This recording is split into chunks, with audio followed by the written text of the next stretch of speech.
नमस्कार। आज हम एक बहुत ही दिलचस्प यात्रा पर निकल रहे हैं। सोचिए ज़रा, कोई बहुत कामयाब इंसान अपने करियर में एकदम टॉप पर, और वो अचानक सब छोड़कर हजारों साल पुरानी कहानियां पढ़ने लगे। क्यों भाई? हाँ, ये सवाल तो मन में आता है। हमारे पास जो जानकारी है वो एक लेखक के अपने अनुभव और उनकी महाभारत पर लिखी एक किताब से है। तो आज कोशिश करेंगे समझने की कि ये जो इतनी पुरानी कहानी है, ये आज की उलझनों में, मतलब सही गलत क्या है, कामयाबी किसे कहते हैं, जिंदगी का मकसद क्या है, इन सब में कैसे मदद कर सकती है। बिल्कुल। और इसकी शुरुआत होती है एक बड़ी चौंकाने वाली घटना से। याद है वो सत्यम घोटाला? हाँ, बिल्कुल। भी रामलिंगा राजू। हाँ, जिसने इतनी बड़ी कामयाब कंपनी बनाई। आखिर उसने इतना बड़ा धोखा क्यों किया? क्या सिर्फ लालच या कुछ और था? सही बात है, यही सवाल थे जिन्होंने लेखक को भी सोचने पर मजबूर किया और वो भारत के प्राचीन ग्रंथों की तरफ, खासकर महाभारत की तरफ खिंचते चले गए। एक अजीब सी बेचैनी होती है ना जब ऐसा कुछ होता है। हाँ, और ये सिर्फ बाहर की घटना पर हैरानी नहीं थी। लेखक ने इसको अपनी जिंदगी के एक अहम मोड़ से जोड़ा, जिसे हम कह सकते हैं वानप्रस्थ की बेचैनी। वानप्रस्थ मतलब? हाँ, ये वो उम्र होती है जब इंसान नौकरी, पैसा, घर बार, इन सब चीजों के बाद भी एक सवाल मन में उठता है कि भाई अब क्या, जीवन का असली मतलब क्या है। हिंदू परंपरा में वो 4 आश्रम है ना। हाँ, ब्रह्मचर्य, गृहस्थ। बिल्कुल, ब्रह्मचर्य, गृहस्थ, फिर वानप्रस्थ, जहां आप सोचते हैं, मनन करते हैं, और फिर सन्यास। तो लेखक असल में धर्म को समझना चाह रहे थे। धर्म मतलब जीवन जीने का सही तरीका। हाँ, सही तरीका क्या है, कैसे जिए। पर ये रास्ता आसान तो नहीं रहा होगा उनके लिए। अरे बिल्कुल नहीं। दोस्तों ने मजाक उड़ाया, कोई पूछ बैठा, क्यों भाई कहीं भगवा तो नहीं हो गए। होता है ना, समाज अक्सर पुरानी बातों को, ग्रंथों को बस धर्म या फिर राजनीति से जोड़ देता है। हाँ, ये तो है। पर लेखक का इरादा एकदम पर्सनल था, खुद को समझना, एक बेहतर इंसान बनना, और इसके लिए उन्होंने चुना महाभारत। और महाभारत ही क्यों? कोई खास वजह? वजह ये कि महाभारत सिर्फ वीरों की जीत की कहानी नहीं है।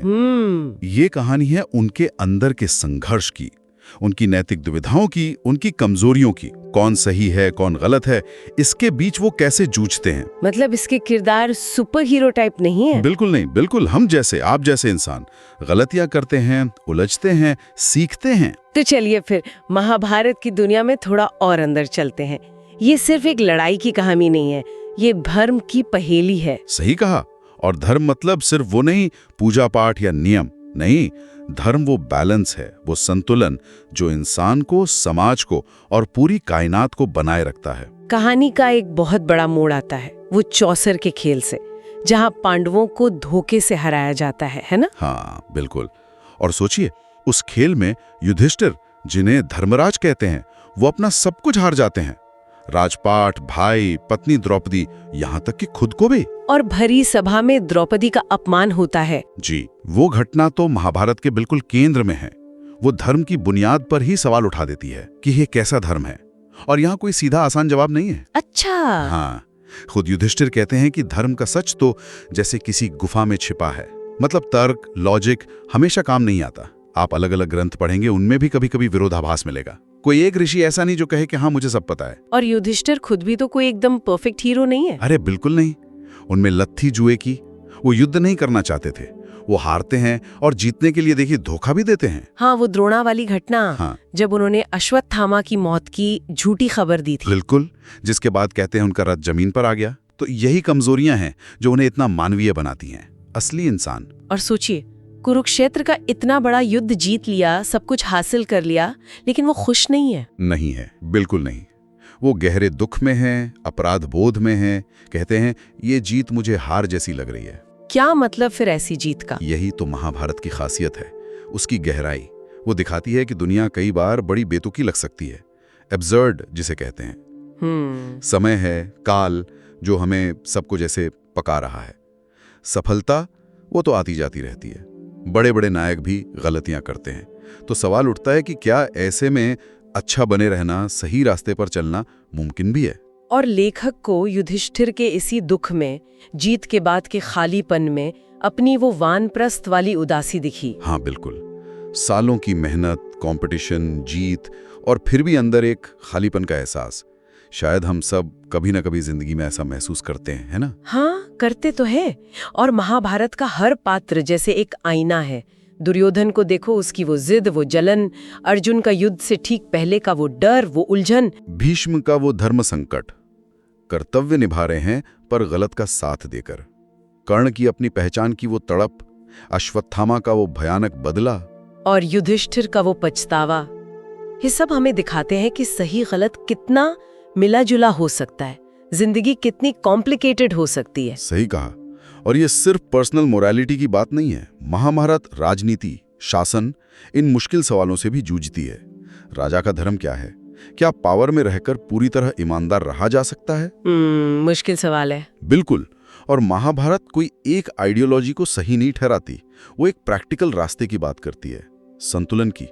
मानती है कि जीवन में सिर्फ मोक्ष ही नहीं बल्कि धर्म यानी सही काम, अर्थ यानी समृद्धि, और काम यानी इच्छाएं, इन सबका बैलेंस जरूरी है। तो फिर इस पूरी चर्चा से, इस कहानी से क्या मिलता है? क्या सबक लें? देखिए, शायद यही कि पूरी तरह परफेक्ट होना तो शायद मुमकिन नहीं। धर्म बहुत सूक्ष्म है, पेचीदा है, हाँ, अब छिपा है। ये कहानी ये भी दिखाती है कि जिंदगी मुश्किल हो सकती है, पर हमें शायद क्रूर नहीं होना चाहिए, किसी का अपमान नहीं करना चाहिए। बिल्कुल। आखिर में लेखक को भी यही लगता है कि महाभारत ने शायद उन्हें जीने का कोई रेडीमेड फॉर्मूला ना दिया हो, पर इसने जीवन की जो जटिलताएं हैं, जो संभावनाएं हैं, उनके प्रति ज्यादा सजग जरूर बना दिया है। इसने वो बने बनाए खांचे भी तोड़े हैं ना, कि पश्चिम मतलब सिर्फ तर्क और भारत मतलब सिर्फ आध्यात्मिकता। हाँ, बिल्कुल। इन स्टीरियोटाइप्स पर भी सवाल खड़े किए हैं। तो सुनने वालों के लिए हम एक सवाल छोड़ जाते हैं। महाभारत में एक जगह कहा गया है, जो यहाँ है यानी इस कहानी में, वो कहीं और भी मिलेगा, और जो यहाँ नहीं है वो कहीं नहीं मिलेगा। आज की इस भाग-दौड़ भरी जिंदगी में क्या आपको लगता है कि ये हजारों साल पुरानी कहानी वाकई हमारे हर सवाल का जवाब दे सकती है, या कम से कम हमें सही सवाल पूछने में मदद कर सकती है? सोचने वाली बात है। इस पर सोचिएगा जरूर। अगली बार फिर मिलेंगे। नाउ चैप्टर 1, दुर्योधन का दूत। नमस्कार। महाभारत की दुनिया में आज हम एक ऐसी भावना की चीरफाड़ करेंगे जो हर इंसान कभी ना कभी महसूस करता है, लेकिन महाभारत में ये एक पूरे साम्राज्य के विनाश का कारण बनी। हम बात कर रहे हैं ईर्ष्या की, एनवी की। बिल्कुल। और महाभारत में ईर्ष्या का जिक्र आते ही मतलब सबसे पहले दुर्योधन का चेहरा सामने आता है। आज हम यही देखेंगे कि कैसे अपने ही भाइयों पांडवों की तरक्की देखकर दुर्योधन के अंदर ये भावना एक जहर की तरफ फैली। हाँ, सोर्सेस बताते हैं कि पांडवों के राजसूय यज्ञ के बाद जब दुर्योधन ने उनका वो इंद्रप्रस्थ का महल देखा, तो उसकी हालत ऐसी हो गई थी कि उसने कहा, ईर्ष्या मुझे जला रही है, मैं दिन रात ऐसे सूख रहा हूँ जैसे गर्मी में कोई छोटा तालाब। सोचिए जरा। ये सोचना भी अजीब है कि किसी और की खुशी देखकर कोई इतना टूट जाए। हाँ, और ये समझना जरूरी है कि ये सिर्फ उनके महल या शानो शौकत से जलन नहीं थी। इसके पीछे एक गहरा जख्म भी था, एक पर्सनल इंसल्ट। अच्छा, कौन सा? दुर्योधन को इंद्रप्रस्थ में हुआ अपना वो अपमान याद था, जब वो पानी को जमीन समझकर उसमें गिर गया था। हाँ, मुझे याद है वो प्रसंग। तो वो अपमान और पांडवों की बढ़ती हुई ताकत का डर, इन दोनों ने मिलकर दुर्योधन की ईर्ष्या को एक भयानक आग में बदल दिया मतलब। और इसी आग में घी डालने का काम किया शकुनी ने, दुर्योधन के मामा, जिन्होंने उसे समझाने की बजाय उसकी ईर्ष्या को और हवा दी। बिल्कुल।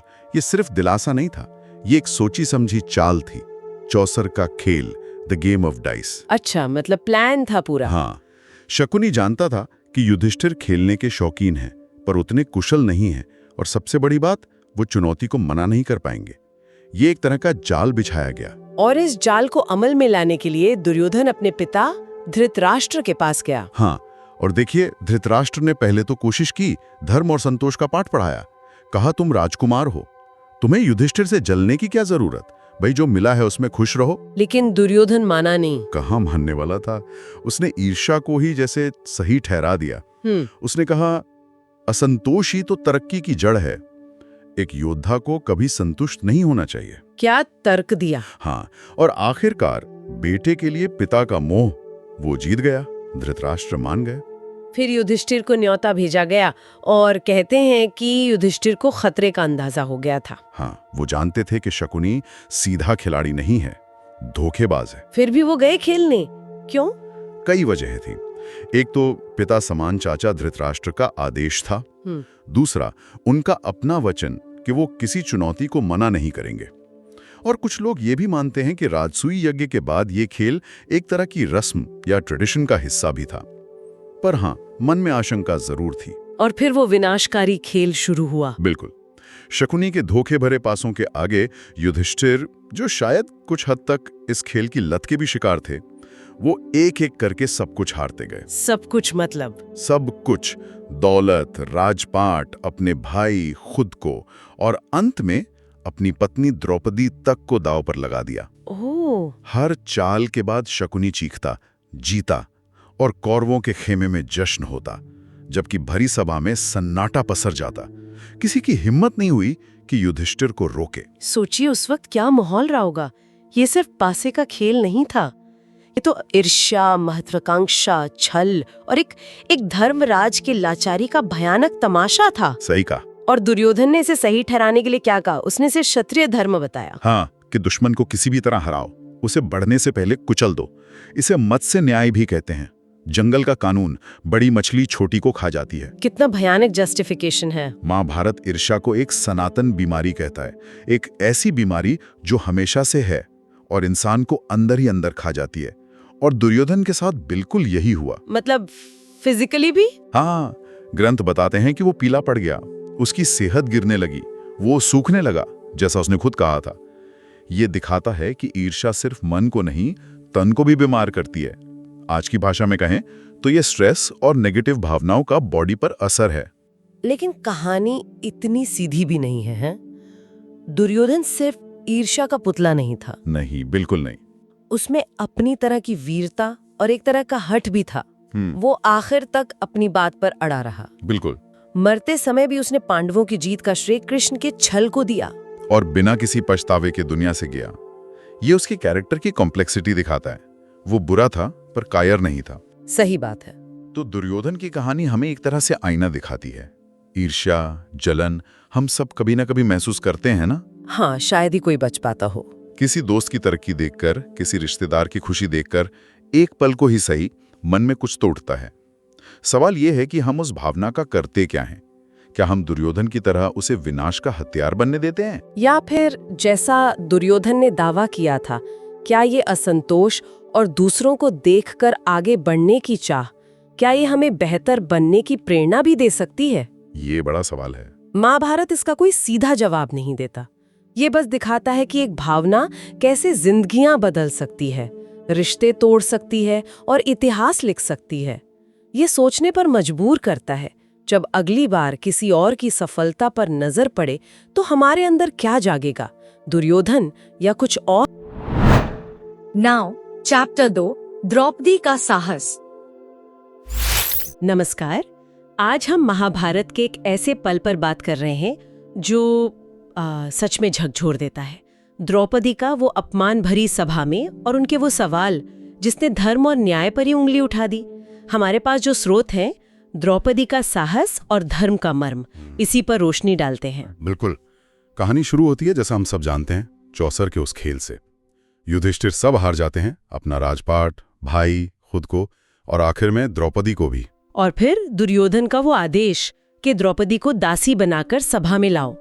यहीं से द्रौपदी का वो अकेला संघर्ष शुरू होता है। हाँ, एक अकेली स्त्री भरी सभा के सामने। जो स्रोत हैं उनमें वो तनाव साफ दिखता है। दुशासन द्रौपदी को बालों से पकड़कर घसीट रहा है।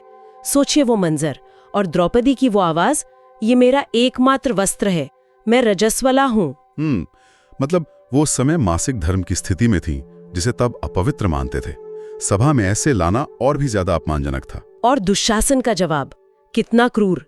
दासी के साथ कैसा बर्ताव हो ये मालिक तय करता है। पांडव सब चुप, सिर झुकाए, पूरी सभा में जैसे सन्नाटा छा गया हो। लेकिन इसी अपमान के बीच द्रौपदी वो सवाल पूछती हैं जो सदियों से गूंज रहा है। हाँ, वो तीखा सवाल, पहले खुद को हारा या मुझे? ये सिर्फ एक चीख नहीं थी, है ना? बिल्कुल नहीं। ये एक बहुत ही शार्प, मतलब लीगल और मॉरल दोनों तरह की चुनौती थी। सोचिए, अगर युधिष्ठिर पहले खुद को हार गए तो वो गुलाम बन गए। और एक गुलाम। हाँ, एक गुलाम को अपनी पत्नी को दांव पर लगाने का क्या अधिकार है? कोई अधिकार नहीं। ये सवाल इतना गहरा था कि भीष्म पितामह जैसे ज्ञानी भी उलझ गए। सही कहा। स्रोत बताते हैं कि वो समझ तो रहे थे द्रौपदी की बात, पर उस समय के जो नियम थे समाज के कि पत्नी पति की संपत्ति है, उसमें वो बंधे हुए थे। तो बस इतना ही कह पाए कि धर्म सूक्ष्म है, मतलब मामला पेचीदा है। हाँ, एक तरह से टाल दिया उन्होंने। शायद वो अपनी प्रतिज्ञाओं और कुल की मर्यादा में इतने फंसे थे कि अन्याय देखकर भी कुछ कर नहीं पाए। लेकिन तभी एक आवाज उठती है ना, विकर्ण की, दुर्योधन का ही भाई। हाँ, विकर्ण। उसने हिम्मत दिखाई, कहा कि युधिष्ठिर नशे में थे और द्रौपदी तो 5 पांडवों की पत्नी है, अकेले युधिष्ठिर की नहीं। तो उन्हें दांव पर लगाना ही गलत था। एग्जैक्टली, ये विकर्ण का पॉइंट था। लेकिन तभी कर्ण सामने आता है। कर्ण, वही कर्ण जिसे द्रौपदी ने स्वयंवर में सूतपुत्र कहकर शायद अनजाने में ही सही पर चोट पहुंचाई थी। और कर्ण के शब्द बहुत कठोर थे। उसने कहा द्रौपदी को नियम से जीता गया है। और वो अपमानजनक बात भी कही कि 5 पतियों वाली स्त्री का क्या सम्मान, उसे निर्वस्त्र कर देना चाहिए। यहाँ साफ लगता है कि कर्ण का अपना पुराना दर्द, वो अपमान आज भी उसके अंदर जैसे खौल रहा था। माहौल एकदम विस्फोटक हो गया होगा। बिल्कुल। और फिर वो भयानक क्षण आता है। कर्ण के उकसाने पर दुशासन द्रौपदी की साड़ी खींचने लगता है। उफ, सोचकर भी रोंगटे खड़े हो जाते हैं। द्रौपदी अकेली, असहाय, और पूरी सभा चुप। तभी जैसा कि ज्यादातर कहानियां और बात के वर्जन में आता है, वो चमत्कार होता है। हाँ, वो चीरहरण वाला प्रसंग। एक साड़ी खींचती है, दूसरी आ जाती है, फिर तीसरी, चौथी, साड़ियों का ढेर लग जाता है। और दुशासन थक कर, शर्मिंदा होकर बैठ जाता है। सभा में हाहाकार मच जाता है। इस चमत्कार को अक्सर लोग कृष्ण की लीला मानते हैं। कहते हैं कृष्ण ने लाज बचाई। हाँ, ज्यादातर लोक कथाओं और बात के संस्करणों में यही है। लेकिन जो स्रोत आपने भेजे हैं उनमें पुणे क्रिटिकल एडिशन का जिक्र है। हाँ, वो विद्वानों वाला प्रामाणिक संस्करण। उसमें इस घटना के समय कृष्ण के सीधे सीधे वहां होने या हस्तक्षेप करने का उल्लेख नहीं मिलता है। अच्छा, तो फिर इसकी क्या व्याख्या है? देखिए, कुछ विद्वान हैं जैसे फ्रैंकलिन एडगर्टन, उनका मानना है कि यह शायद देवीय न्याय था, कॉस्मिक जस्टिस। मतलब शायद ये द्रौपदी का अपना सतीत्व, उसका अपना धर्म, उसकी अपनी सच्चाई थी जिसने उसकी रक्षा की। अरे वाह, ये व्याख्या तो द्रौपदी के चरित्र को और भी ज्यादा शक्तिशाली बनाती है। वो सिर्फ किसी की कृपा पर निर्भर नहीं थी। बिल्कुल, उनकी अपनी शक्ति, उनकी सच्चाई में ही वो ताकत थी। कमाल है। लेकिन द्रौपदी यही नहीं रुकी, उन्होंने एक और भी गहरा सवाल पूछा। हाँ, दूसरा सवाल, राजाओं का धर्म क्या बचा है? ये सवाल अब लीगल दांवपेच से ऊपर उठ गया है ना? हाँ, अब बात आ गई थी नैतिकता पर, शासकों की जिम्मेदारी पर, राजधर्म पर। क्या यही राजधर्म है कि एक रानी को ऐसे अपमानित किया जाए? और धर्म का मतलब सिर्फ कानून या रस्म रिवाज नहीं होता। धर्म का मतलब ये भी है कि सही क्या है, व्हाट इज हाइट। द्रौपदी यही पूछ रही थी, क्या ये सही हो रहा है? और विदुर ने भी इसी बात पर जोर दिया था, जैसा स्रोत बताते हैं। उन्होंने कहा कि अन्याय होते देख चुप रहना भी अधर्म है, पाप है। चुप रहने वाले भी भागीदार होते हैं। हाँ, महाभारत में धर्म के कई सोर्स बताए हैं। वेद, परंपरा, अच्छे लोगों का आचरण, अपनी आत्मा की आवाज। लेकिन ये कहानी दिखाती है कि कभी-कभी ये सब रास्ते भी कंफ्यूजिंग हो सकते हैं। बिल्कुल। और तब अपने विवेक का, अपनी कॉन्शियस का इस्तेमाल ही सबसे जरूरी हो जाता है। खैर, कहानी में फिर एक मोड़ आता है। कुछ बुरे संकेत दिखने लगते हैं। हाँ, अपशकुन होने लगते हैं। और डरे हुए धृतराष्ट्र द्रौपदी से वरदान मांगने को कहते हैं। और द्रौपदी बड़ी समझदारी से पांडवों की आजादी मांग लेती हैं। अपना अपमान भूलकर पहले अपने पतियों को छुड़ाती हैं। और धृतराष्ट्र सब कुछ लौटा देते हैं, पांडवों की स्वतंत्रता, उनका राज्य, सब कुछ। कुछ समय के लिए मामला शांत हो जाता है। हाँ, संकट टल जाता है। लेकिन द्रौपदी का वो पहला सवाल, पहले खुद को हारा या मुझे, उसका कोई साफ जवाब पूरी महाभारत में नहीं मिलता। वो सवाल वहीं खड़ा रहता है। हाँ, वो सवाल शक्ति, नैतिकता और एक व्यक्ति की, खासकर एक स्त्री की स्वतंत्रता के बीच के तनाव को हमेशा उजागर करता रहता है। आज भी वो उतना ही रेलेवेंट है। तो इन स्रोतों से गुजरते हुए ये साफ है कि द्रौपदी की कहानी सिर्फ एक पौराणिक कथा नहीं है। ये हिम्मत की कहानी है, अन्याय के खिलाफ आवाज उठाने की कहानी है। और ये धर्म की राह कितनी जटिल हो सकती है, ये भी दिखाती है। सत्ता और नैतिकता के बीच का जो संघर्ष है, वो हमेशा से रहा है।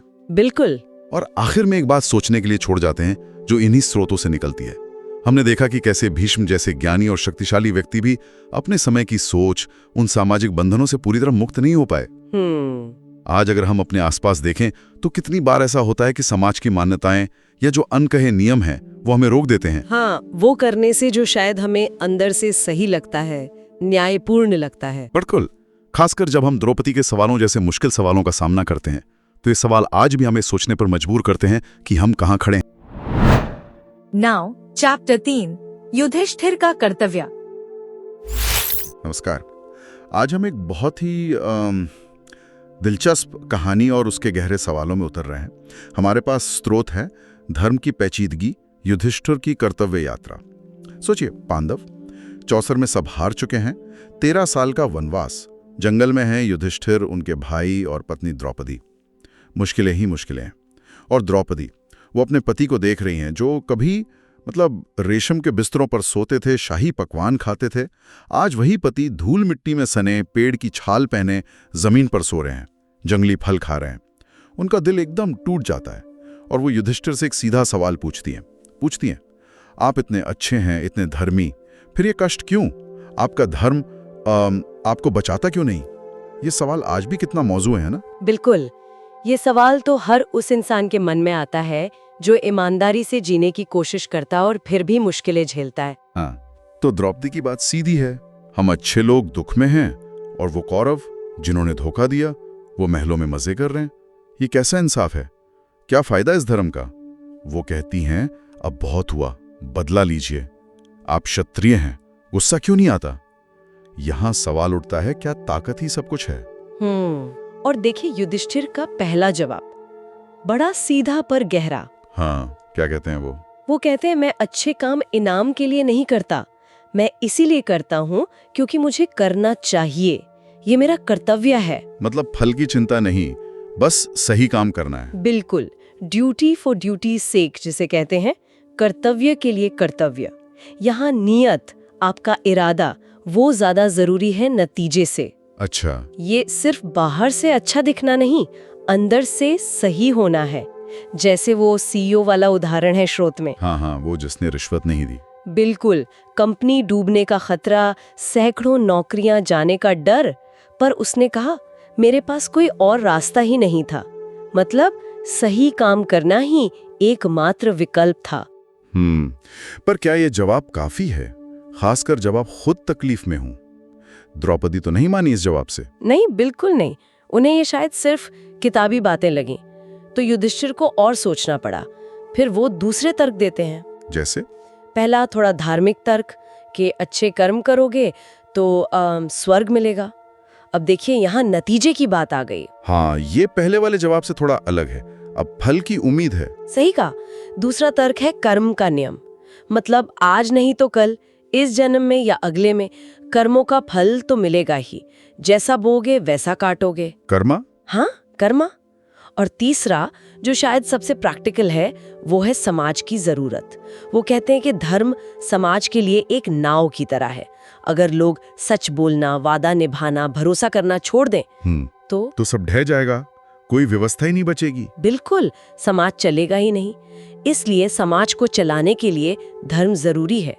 यतो धर्मस् ततो जय, जहाँ धर्म है वही जीत है। इसी बीच भीम भी आ जाते हैं भैंस में। हाँ, बिल्कुल। उनका नजरिया तो एकदम अलग है, ज्यादा प्रैक्टिकल, जमीनी। हाँ, भीम का पॉइंट बिल्कुल अलग है। वो कहते हैं, भाई जंगल में रह के हम जिंदगी के बाकी मकसद कैसे भूल सकते हैं? अर्थ मतलब पैसा, सिक्योरिटी और काम इच्छाएं, एंजॉयमेंट। बिल्कुल, वो कहते हैं कि अर्थ के बिना, यानी पैसे और साधनों के बिना, धर्म का पालन भी मुश्किल है। हाँ, भूखे पेट भजन ना होए गोपाला वाली बात। सही, जीवन के सारे मकसद जरूरी हैं। और यहीं से धर्म की जो पेचीदगी है वो सामने आती है। ये इतना सीधा नहीं है। बिल्कुल नहीं, धर्म सूक्ष्म है, बहुत सटल है। भीष्म पितामह की वो कहानी याद है, कौशिक ऋषि वाली? हाँ, सुनाइए। एक ऋषि थे, हमेशा सच बोलते थे। डाकुओं ने उनसे पूछा कि एक आदमी कहाँ छिपा है। ऋषि ने सच बता दिया, अपनी सत्य की प्रतिज्ञा निभाने के लिए। डाकुओं ने उस आदमी को मार डाला और ऋषि सच बोलने के बावजूद नरक गए। क्या? सच बोलने पर नरक? हाँ, भीष्म कहते हैं कभी कभी किसी की जान बचाने के लिए बोला गया झूठ उस सच से बड़ा धर्म होता है जो किसी की जान ले ले। बाप रे, ये तो वाकई सोचने वाली बात है। धर्म कितना कॉम्प्लिकेटेड है ना? सत्य बनाम अहिंसा, कौन सा कर्तव्य बड़ा है, ये हालात पर निर्भर करता है। और दिलचस्प बात यह है कि 13 साल बाद खुद युधिष्ठिर भी बदलते हैं। हाँ, ये बहुत जरूरी पॉइंट है। वनवास के अनुभवों के बाद वो ज्यादा व्यवहारिक, ज्यादा प्रैग्मेटिक हो जाते हैं। वो मानने लगते हैं कि मुश्किल समय में जरूरत पड़ने पर शायद धर्म के नियमों में थोड़ी ढील देनी पड़ती है। हाँ, कि गुजारे के लिए शायद कुछ ऐसा भी करना पड़े जो आदर्श स्थिति में गलत माना जाए। और जब शांति की सारी कोशिशें बेकार हो जाती हैं, तो वही युधिष्ठिर युद्ध के लिए तैयार हो जाते हैं। बिल्कुल। इस बदलाव को हम रेसिप्रोकल एल्ट्रुइज्म या आम भाषा में जैसे को तैसा, टिट फॉर टैट से जोड़ सकते हैं। अच्छा, वो कैसे? तो फिर जवाब दो, शोषण मत सहो। समझ आया। ये आदर्शवाद और यथार्थवाद का एक तरह का संतुलन है। सही कहा। युधिष्ठिर अब सिर्फ नेक नहीं है, वो अन्याय से लड़ने को भी तैयार है। तो फिर सवाल वही है, अच्छा क्यों बने? जवाब कई मिले। अपनी अंदर की आवाज के लिए, कर्तव्य के लिए, अच्छे फल की उम्मीद में स्वर्ग या कर्म फल, समाज को चलाने के लिए, जिंदगी के सारे पहलुओं में संतुलन के लिए, धर्म, अर्थ, काम और शायद अपना चरित्र बनाने के लिए। युधिष्ठिर की कहानी दिखाती है कि धर्म कोई पत्थर की लकीर नहीं, वो बदलता है समय के साथ, हालात के साथ। और अंत में एक बहुत ही मानवीय बात, बाद में युधिष्ठिर खुद मानते हैं कि उन्होंने वो चौसर का खेल सिर्फ मजबूरी में नहीं खेला था। अच्छा, तो फिर उनके मन में कहीं ना कहीं जीतने की, राज्य बढ़ाने की एक छिपी हुई इच्छा भी थी, एक लालच। ओ, मतलब धर्मराज युधिष्ठिर भी मानवीय कमजोरियों से ऊपर नहीं थे। हाँ, जुए की लात, महत्वाकांक्षा, ये जानकर कि हमारे नायक भी ऐसे थे। क्या इससे धर्म का पालन आसान लगता है या और मुश्किल? ये सोचने वाली बात है। क्या ये उन्हें ज्यादा रिलेटेबल बनाता है या धर्म के आदर्श को धुंधला करता है? बिल्कुल, इस पर सोचिएगा जरूर। नाउ चैप्टर 4, अर्जुन की निराशा। कुरुक्षेत्र का मैदान। सोचिए जरा, हवा में एक अजीब सा तनाव है। लाखों सैनिक आमने सामने, शंख की आवाज गूंज चुकी है। मतलब युद्ध बस शुरू होने ही वाला है। बिल्कुल, माहौल एकदम गरमाया हुआ है। और तभी उस वक्त का सबसे बड़ा हीरो अर्जुन, जिसके सारथी खुद श्री कृष्ण हैं, वो कहते हैं, कृष्ण, मेरा रथ दोनों सेनाओं के ठीक बीच में ले चलो। हाँ, वो देखना चाहता था कि उसे लड़ना किससे। और सामने कौन दिखता है? अपने ही लोग, पितामह भीष्म, गुरु द्रोण, भाई, भतीजे, दोस्त। और ये देखकर अर्जुन का वो विश्व प्रसिद्ध धनुष गांडीव उसके हाथ से छूट जाता है जी। उसके रोंगटे खड़े हो जाते हैं, पूरा शरीर कांपने लगता है, गला सूख जाता है और वो एकदम टूटकर कहते हैं, कृष्ण, मैं अपनों को मारकर ये राजपाट लेकर क्या करूंगा? इसमें मुझे कोई भलाई नहीं दिखती। मैं नहीं लड़ूंगा। और यही है अर्जुन का विषाद, मतलब गहरा दुख, कंफ्यूजन, एक तरह का मॉरल कोलैप्स, युद्ध के बिल्कुल मुहाने पर सबसे काबिल योद्धा का हथियार डाल देना। हाँ, और ये समझना जरूरी है, ये सिर्फ कोई जमीन की लड़ाई नहीं थी, इसे धर्म क्षेत्र कहा गया है। यहाँ सही और गलत का फैसला होना था और अर्जुन जो है वो एक भयानक मॉरल डिलेमा में फंस गया था। आज हम इसी उलझन को, इसी धर्म संकट को थोड़ा समझने की कोशिश करेंगे। जब आपका फर्ज, आपकी ड्यूटी, आपकी भावनाओं से टकराएं, जब दिल कुछ और कहे, दिमाग कुछ और, तो इंसान क्या करे? चलिए इस पर थोड़ी बात करते हैं। बिल्कुल, ये बहुत रेलेवेंट सवाल है। तो अर्जुन की हालत तो बहुत ही बिगड़ चुकी थी। वो कह रहा है, मेरा शरीर कांप रहा है, मेरा मुंह सूखा जा रहा है, मुझसे खड़ा भी नहीं हुआ जा रहा है। ये सिर्फ मौत का डर नहीं था, है ना? नहीं, ये उससे कहीं गहरा था। ये अपने प्रियजनों को खोने का दर्द था और उससे भी भयानक, उन्हें खुद अपने हाथों से मारने का विचार। ये सोचकर ही वो कांप उठा था। और फिर वो कहता है, मैं नहीं लड़ूंगा, और रथ के पिछले हिस्से में जाके बैठ जाता है, पूरी तरह से हिम्मत हार कर। हाँ, बिल्कुल। और देखिए, कृष्ण शुरू में थोड़ा चौंकते हैं। वो कहते भी हैं, अर्जुन, इस संकट के समय में ये कायरता कहां से आ गई तुम में? हाँ, उन्होंने क्लब्यम शब्द इस्तेमाल किया, मतलब एक तरह की नपुंसकता या वीकनेस। जी, लेकिन हमें सोचना होगा, क्या ये सच में सिर्फ वीकनेस थी या अर्जुन को युद्ध की जो असली भयानक कीमत है, अपनों का विनाश, उसका एहसास हो गया था? उसे शायद ये दिख रहा था कि इस जीत के लिए बहुत बड़ी कीमत चुकानी पड़ेगी। जैसे बाद में हम देखते हैं उसके वीर पुत्र अभिमन्यु की कैसे अन्यायपूर्ण तरीके से हत्या होती है, तो ये एहसास किसी को भी हिला सकता है। सही कहा। तो कृष्ण के लिए एकदम अनएक्सपेक्टेड था। वो फौरन अर्जुन को उसका क्षत्रिय धर्म याद दिलाते हैं। हाँ, कि एक योद्धा का, एक वॉरियर का पहला कर्तव्य है लड़ना, खासकर तब जब लड़ाई धर्म की स्थापना के लिए हो, मतलब जस्टिस के लिए हो। कृष्ण कहते हैं अपने धर्म को देखो और कांपो मत। एक क्षत्रिय के लिए धर्म युद्ध से बढ़कर और कुछ अच्छा नहीं है। बिल्कुल। और फिर कृष्ण एक के बाद एक कई आर्ग्यूमेंट्स देते हैं, बहुत लॉजिकल तरीके से समझाने की कोशिश करते हैं।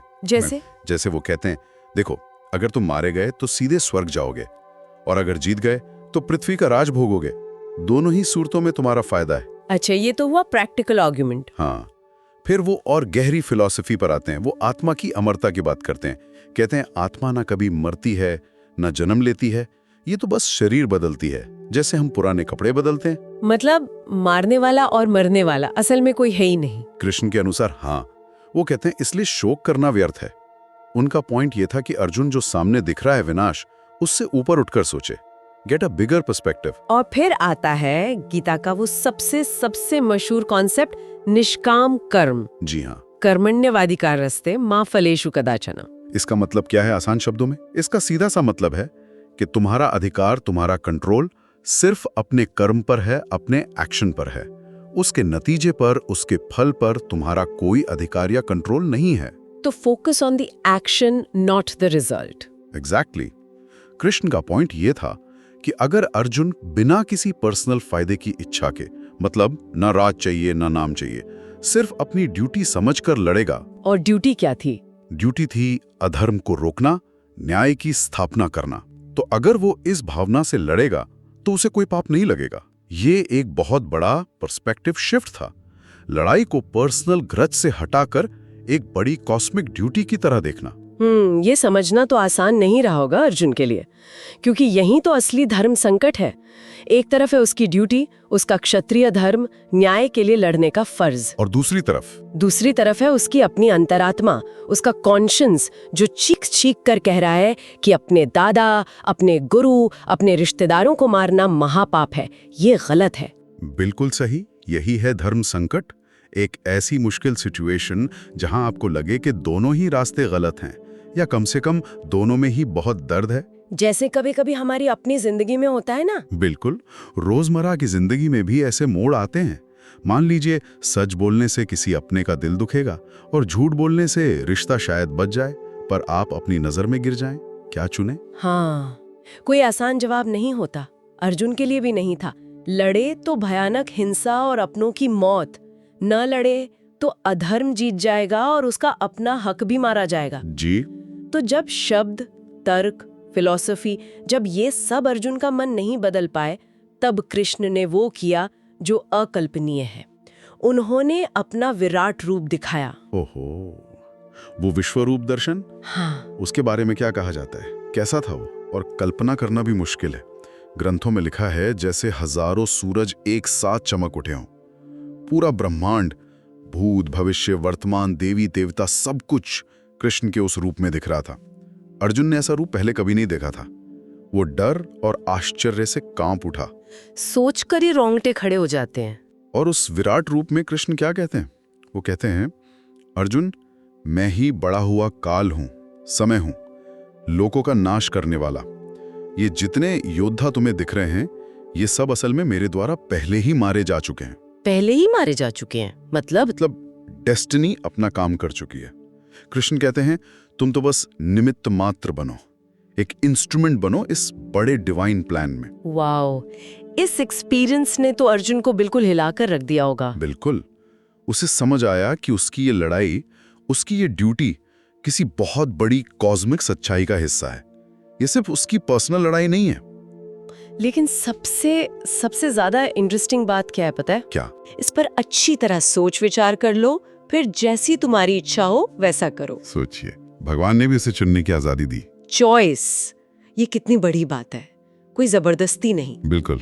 ये दिखाता है कि आखिर में फैसला अर्जुन को ही करना था, अपने विवेक से, और अर्जुन फिर लड़ने के लिए तैयार हो जाता है। हाँ, वो कहता है, नष्टो मोह स्मृतिर्लब्धा स्थितोस्मि गत संदेह करिष्ये वचनम तवा।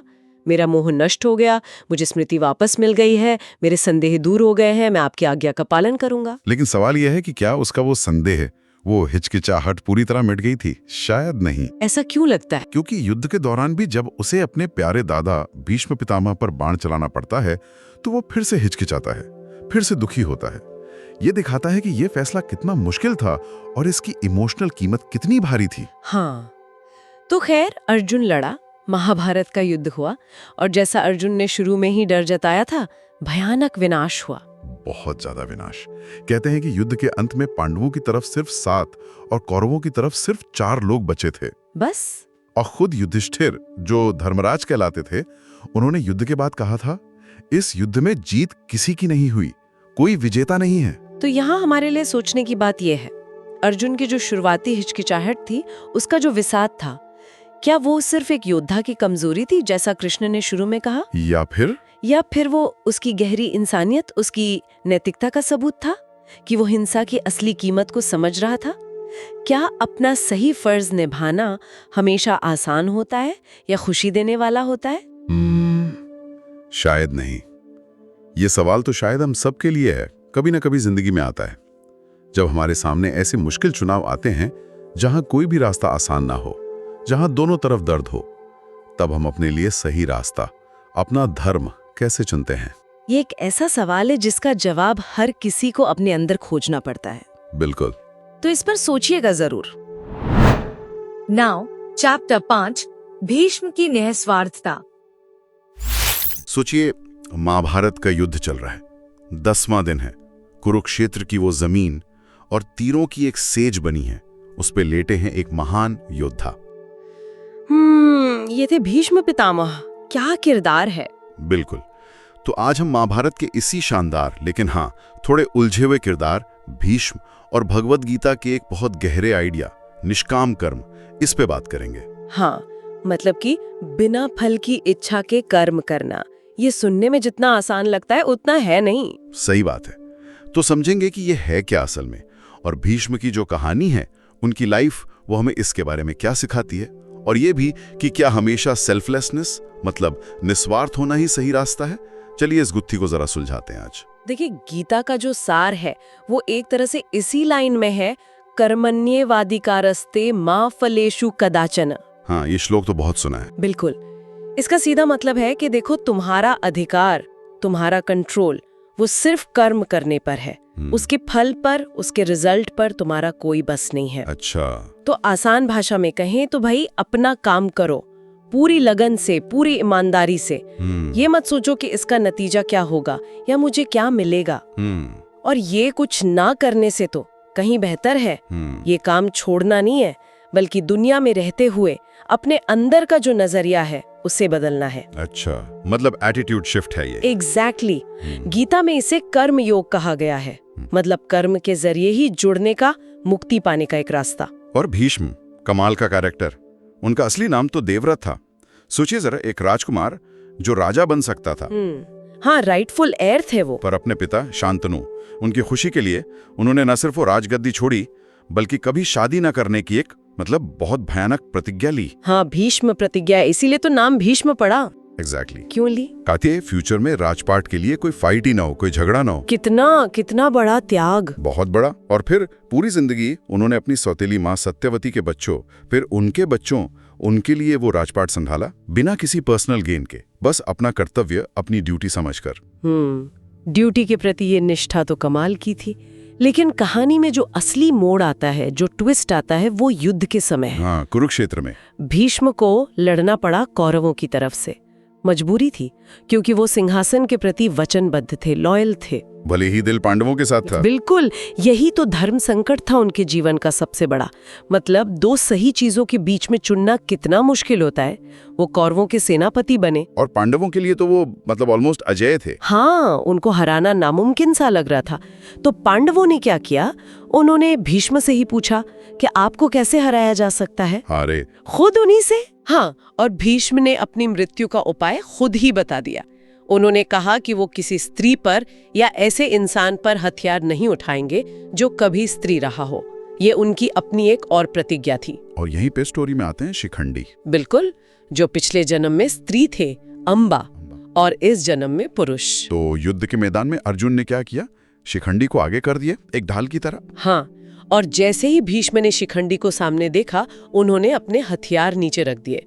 वो अपनी प्रतिज्ञा तोड़ नहीं सकते थे। और बस उसी मोमेंट पे अर्जुन ने पीछे से तीरों की बारिश कर दी।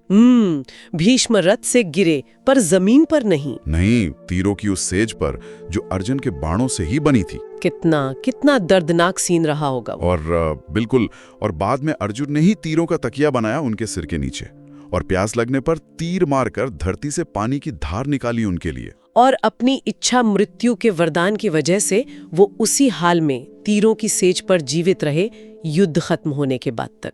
पर यही वो बड़ा सवाल उठता है जो सदियों से लोगों को परेशान करता है। क्या भीष्म की ये जो निष्ठा थी, ये जो सेल्फलेसनेस थी, ये जरूरत से ज्यादा हो गई थी? Over the top. मतलब कहां पर? वो द्रौपदी का चीरहरण भरी सभा में, जब द्रौपदी का इतना बड़ा अपमान हो रहा था, तब भीष्म जैसे पावरफुल इंसान चुप क्यों रहे? हाँ, ये बात तो है, वो क्यों नहीं बोले? वो बस इतना ही कह पाए कि धर्म बड़ा सूक्ष्म है, मतलब धर्म की गति बड़ी बारीक है, समझनी मुश्किल है। क्या वो राजधर्म, सिंहासन के प्रति अपनी ड्यूटी निभाते निभाते इंसानियत का धर्म, नैतिकता का धर्म भूल गए? ये तो बहुत बड़ा मॉरल डिलेमा है। बिल्कुल। तो यहाँ सवाल उठता है कि शायद हर आदर्श की, हर प्रिंसिपल की, यहाँ तक कि निष्काम कर्म की भी अपनी सीमाएं होती हैं। किसी भी चीज की अति, एक्सेस शायद ठीक नहीं होती। ये दिलचस्प पॉइंट है।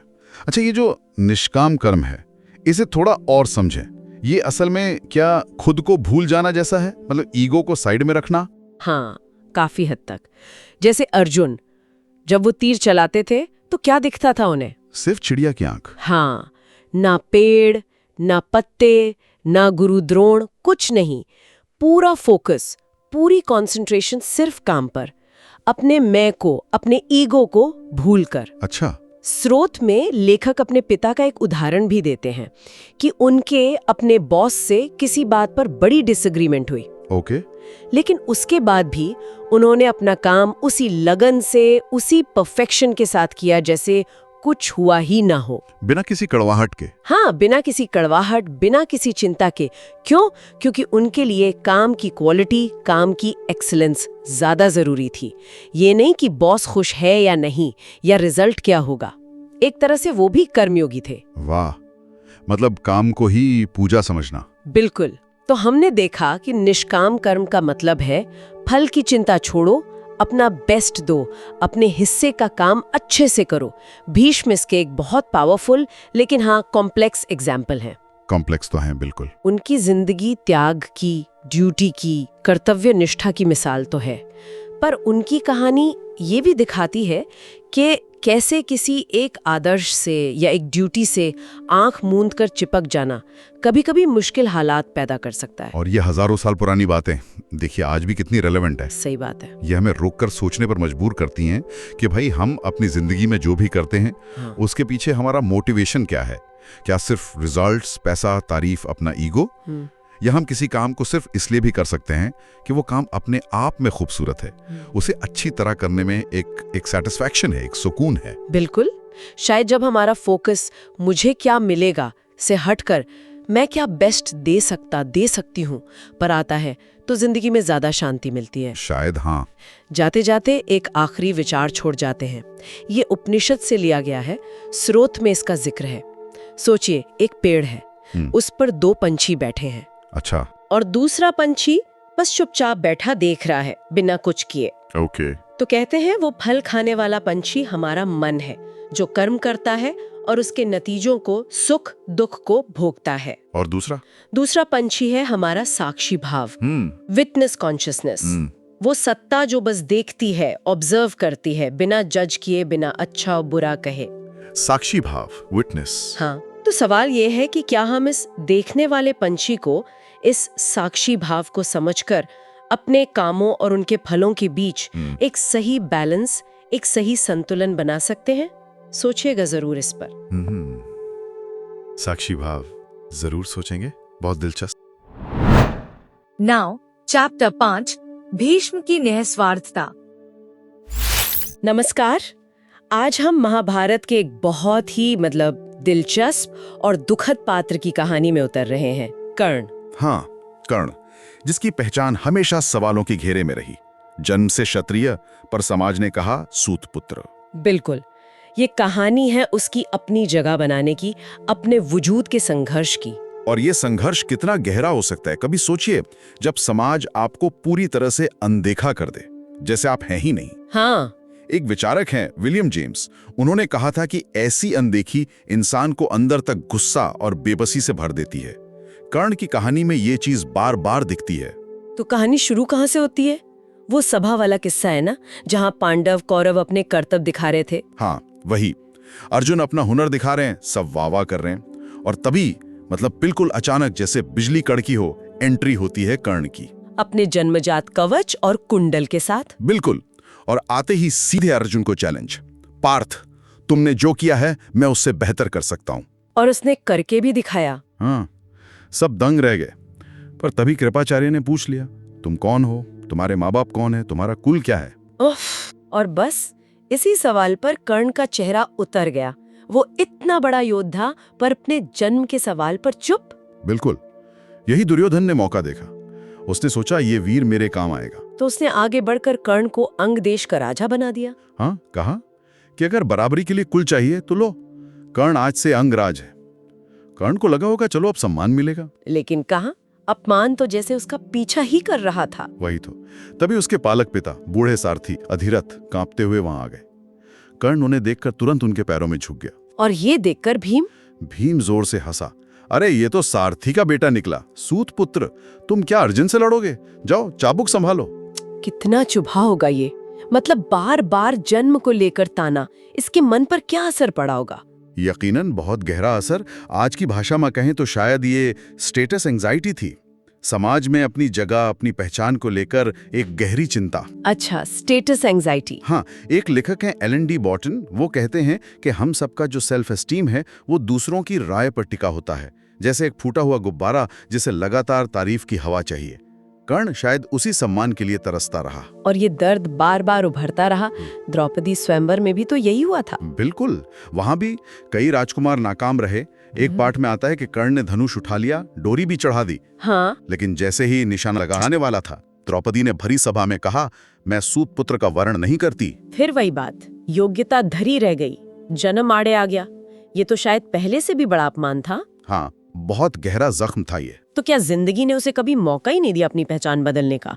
एक बड़ा मौका तो आया था, युद्ध से ठीक पहले। हाँ, वो निर्णायक मोड़ था। युद्ध से पहले खुद भगवान कृष्ण गए कर्ण के पास, और उन्होंने उसे सबसे बड़ा राज बताया। हाँ, बताया कि कर्ण, तुम सूत पुत्र नहीं हो, तुम कुंती के सबसे बड़े बेटे हो, तुम पांडव हो। बाप रे! और सिर्फ बताया नहीं, ऑफर भी दिया, पांडवों की तरफ आ जाओ, तुम ही राजा बनोगे, द्रौपदी भी तुम्हारी पत्नी होगी। वो सब कुछ जो कर्ण शायद हमेशा चाहता था, पहचान, सम्मान, रुतबा। ये तो सब कुछ थाली में परोस कर दे दिया गया। फिर कर्ण ने क्या किया? यही कर्ण सबसे अलग दिखता है। उसने मना कर दिया। मना कर दिया? हाँ, उसने कहा, जिस दुर्योधन ने मुझे तब सहारा दिया जब सब मेरा अपमान कर रहे थे, मैं उसे इस मुश्किल वक्त में नहीं छोड़ सकता। और मेरी असली माँ राधा हैं, पिता अधिरथ, जिन्होंने मुझे पाला। उसने दोस्ती और वफादारी को चुना, पद और पहचान से ऊपर। बिल्कुल, उसने अपनी पहचान अपने कर्मों और अपनी वफादारी से बनाई। जन्म से मिली पहचान को स्वीकार नहीं किया जब उसे वो सम्मान नहीं मिला। बाद में तो माँ कुंती भी गई थी मनाने। हाँ, कुंती भी गईं, पर कर्ण ने उन्हें माँ नहीं कहा, क्षत्रिय महिला कहा। बहुत विनम्रता से मना किया, पर यह भी याद दिलाया कि आपने मुझे जन्म देकर छोड़ दिया था। लेकिन फिर भी एक वचन दिया कि युद्ध में अर्जुन को छोड़कर किसी और पांडव को नहीं मारेगा, ताकि कुंती के 5 पुत्र हमेशा रहें। कितना जटिल था ये सब। कर्ण सिर्फ वीर या वफादारी नहीं, दानी भी बहुत बड़ा था। दानवीर कर्ण? हाँ, कहते हैं उसके दरवाजे से कोई ब्राह्मण खाली हाथ नहीं लौटता था। शायद ये भी एक तरीका था समाज में सम्मान पाने का। और इसी दानवीरता ने, हाँ, उसी ने अंत में उसकी जान ली। उसके पिता सूर्यदेव ने सपने में चेताया था कि इंद्र ब्राह्मण बनकर आएंगे और तुमसे तुम्हारे कवच कुंडल मांगेंगे, वो जो जन्म से मिले थे, उसकी रक्षा के लिए। सूर्यदेव ने कहा, देना मत। पर कर्ण तो वचन दे चुका था ब्राह्मणों को कभी न नहीं कहने का। बिल्कुल, वो धर्म संकट में फंस गया। एक तरफ जान, दूसरी तरफ वचन। और उसने वचन चुना। हाँ, इंद्र आए ब्राह्मण के वेश में, और कर्ण ने जानबूझकर ये जानते हुए कि ये मौत है, अपने कवच कुंडल उतार कर दान दे दिए। कहा, मुझे मौत से उतना डर नहीं जितना झूठ बोलने या वचन तोड़ने से लगता है। क्या दृढ़ता थी। और फिर आया वो आखिरी दिन, 17वां दिन युद्ध का। हाँ। अर्जुन से निर्णायक युद्ध। लड़ते लड़ते कर्ण के रथ का पहिया जमीन में धंस गया। ओहो। वो नीचे उतरा पहिया निकालने, असहाय था। उसने अर्जुन से धर्म की दुहाई दी कि रुको, निहत्थे पर वार मत करो। पर तब कृष्ण ने कुछ कहा। हाँ, कृष्ण ने याद दिलाया, कर्ण, आज तुम्हें धर्म याद आ रहा है? जब भरी सभा में द्रौपदी का चीर हरण हो रहा था, तब कहाँ था तुम्हारा धर्म? जब अकेले अभिमन्यु को तुम सब महारथियों ने घेर कर मारा, तब धर्म कहाँ था? ये सुनकर तो कर्ण शर्म से सिर झुका लेता है, और कृष्ण के कहने पर अर्जुन असहाय कर्ण पर बाण चला देता है। अंत हो गया एक वीर का। मरते हुए भी उसके मन में यही सवाल था। कहते हैं उसने सोचा, धर्म हमेशा धर्म करने वाले की रक्षा करता है। ऐसा सुना था, मैंने तो धर्म निभाने की कोशिश की, पर लगता है मेरा धर्म मेरी रक्षा नहीं कर रहा। कितना दुखद अंत। ये कहानी अन्याय की है, संघर्ष की है, दोस्ती की है, दान की है, और अपने उसूलों पर अड़े रहने की। सही कहा।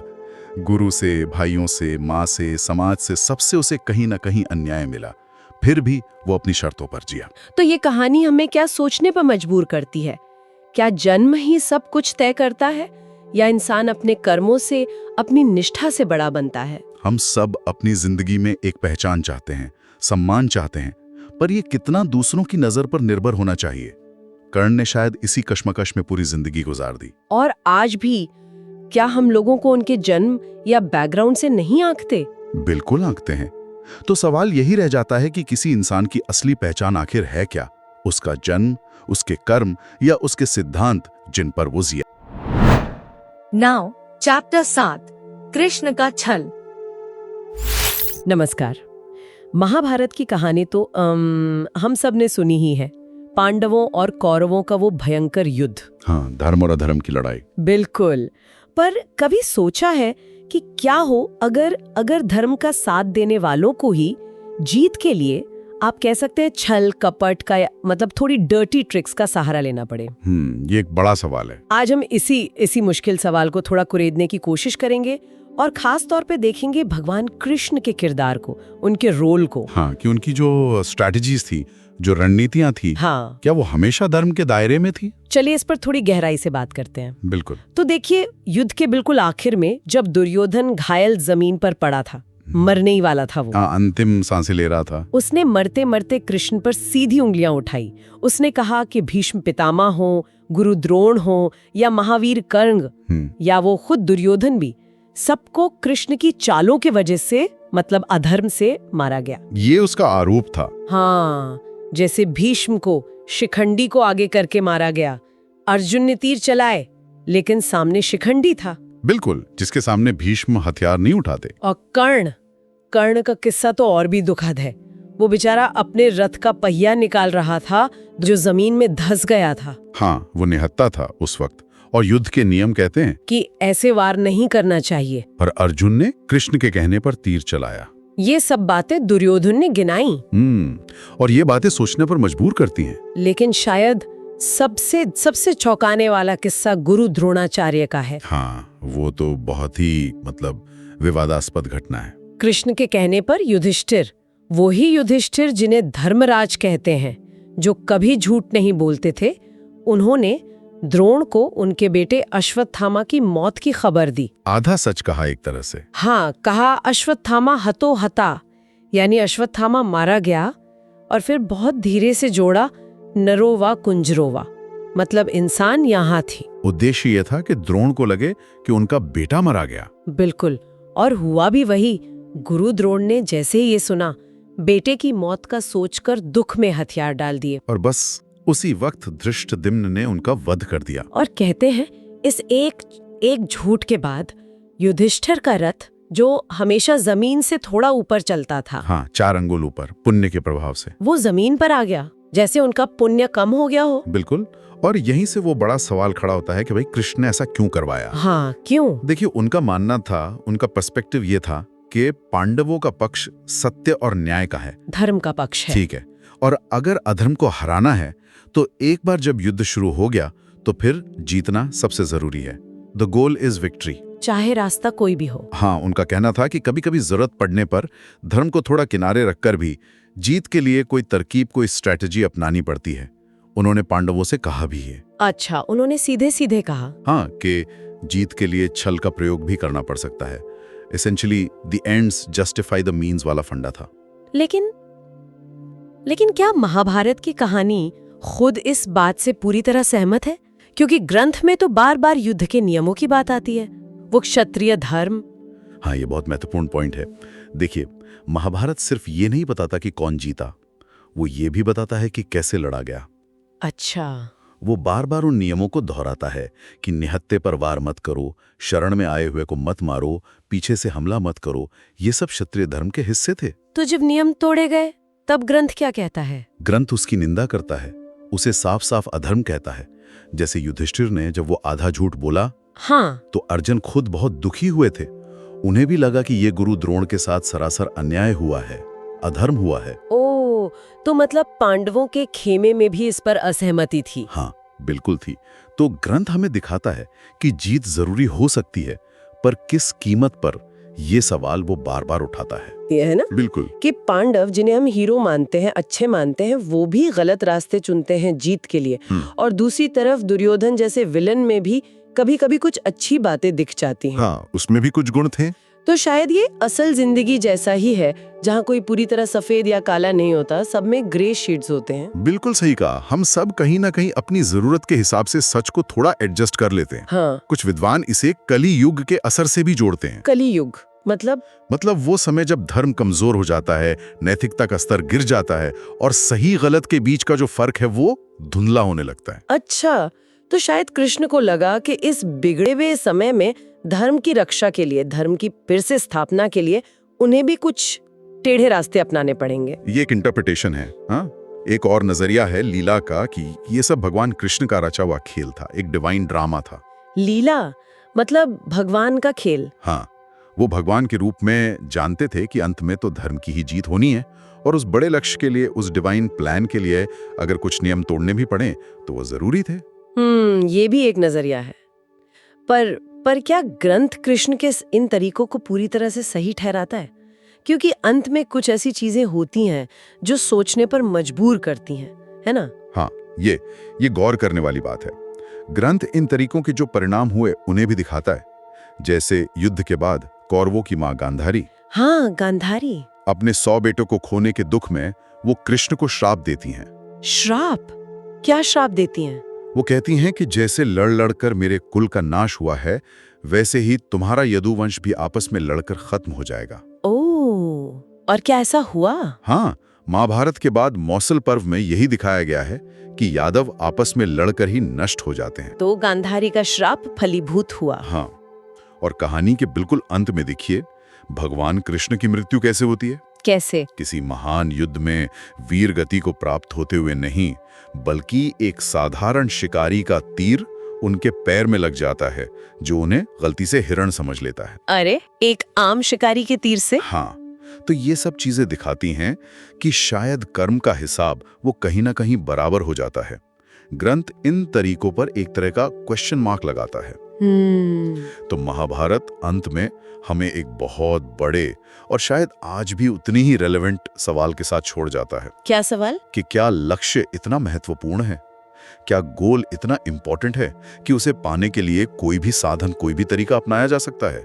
क्या एंड्स जस्टिफाई द मीन्स? हाँ। क्या अच्छाई की जीत के लिए बुराई का रास्ता अपनाना, क्या वो सही है? और ग्रंथ इसका कोई सीधा जवाब नहीं देता। नहीं, कोई सीधा हाँ या ना में जवाब नहीं है, बल्कि महाभारत ये दिखाता है कि धर्म कोई सीधी सादी चीज नहीं है।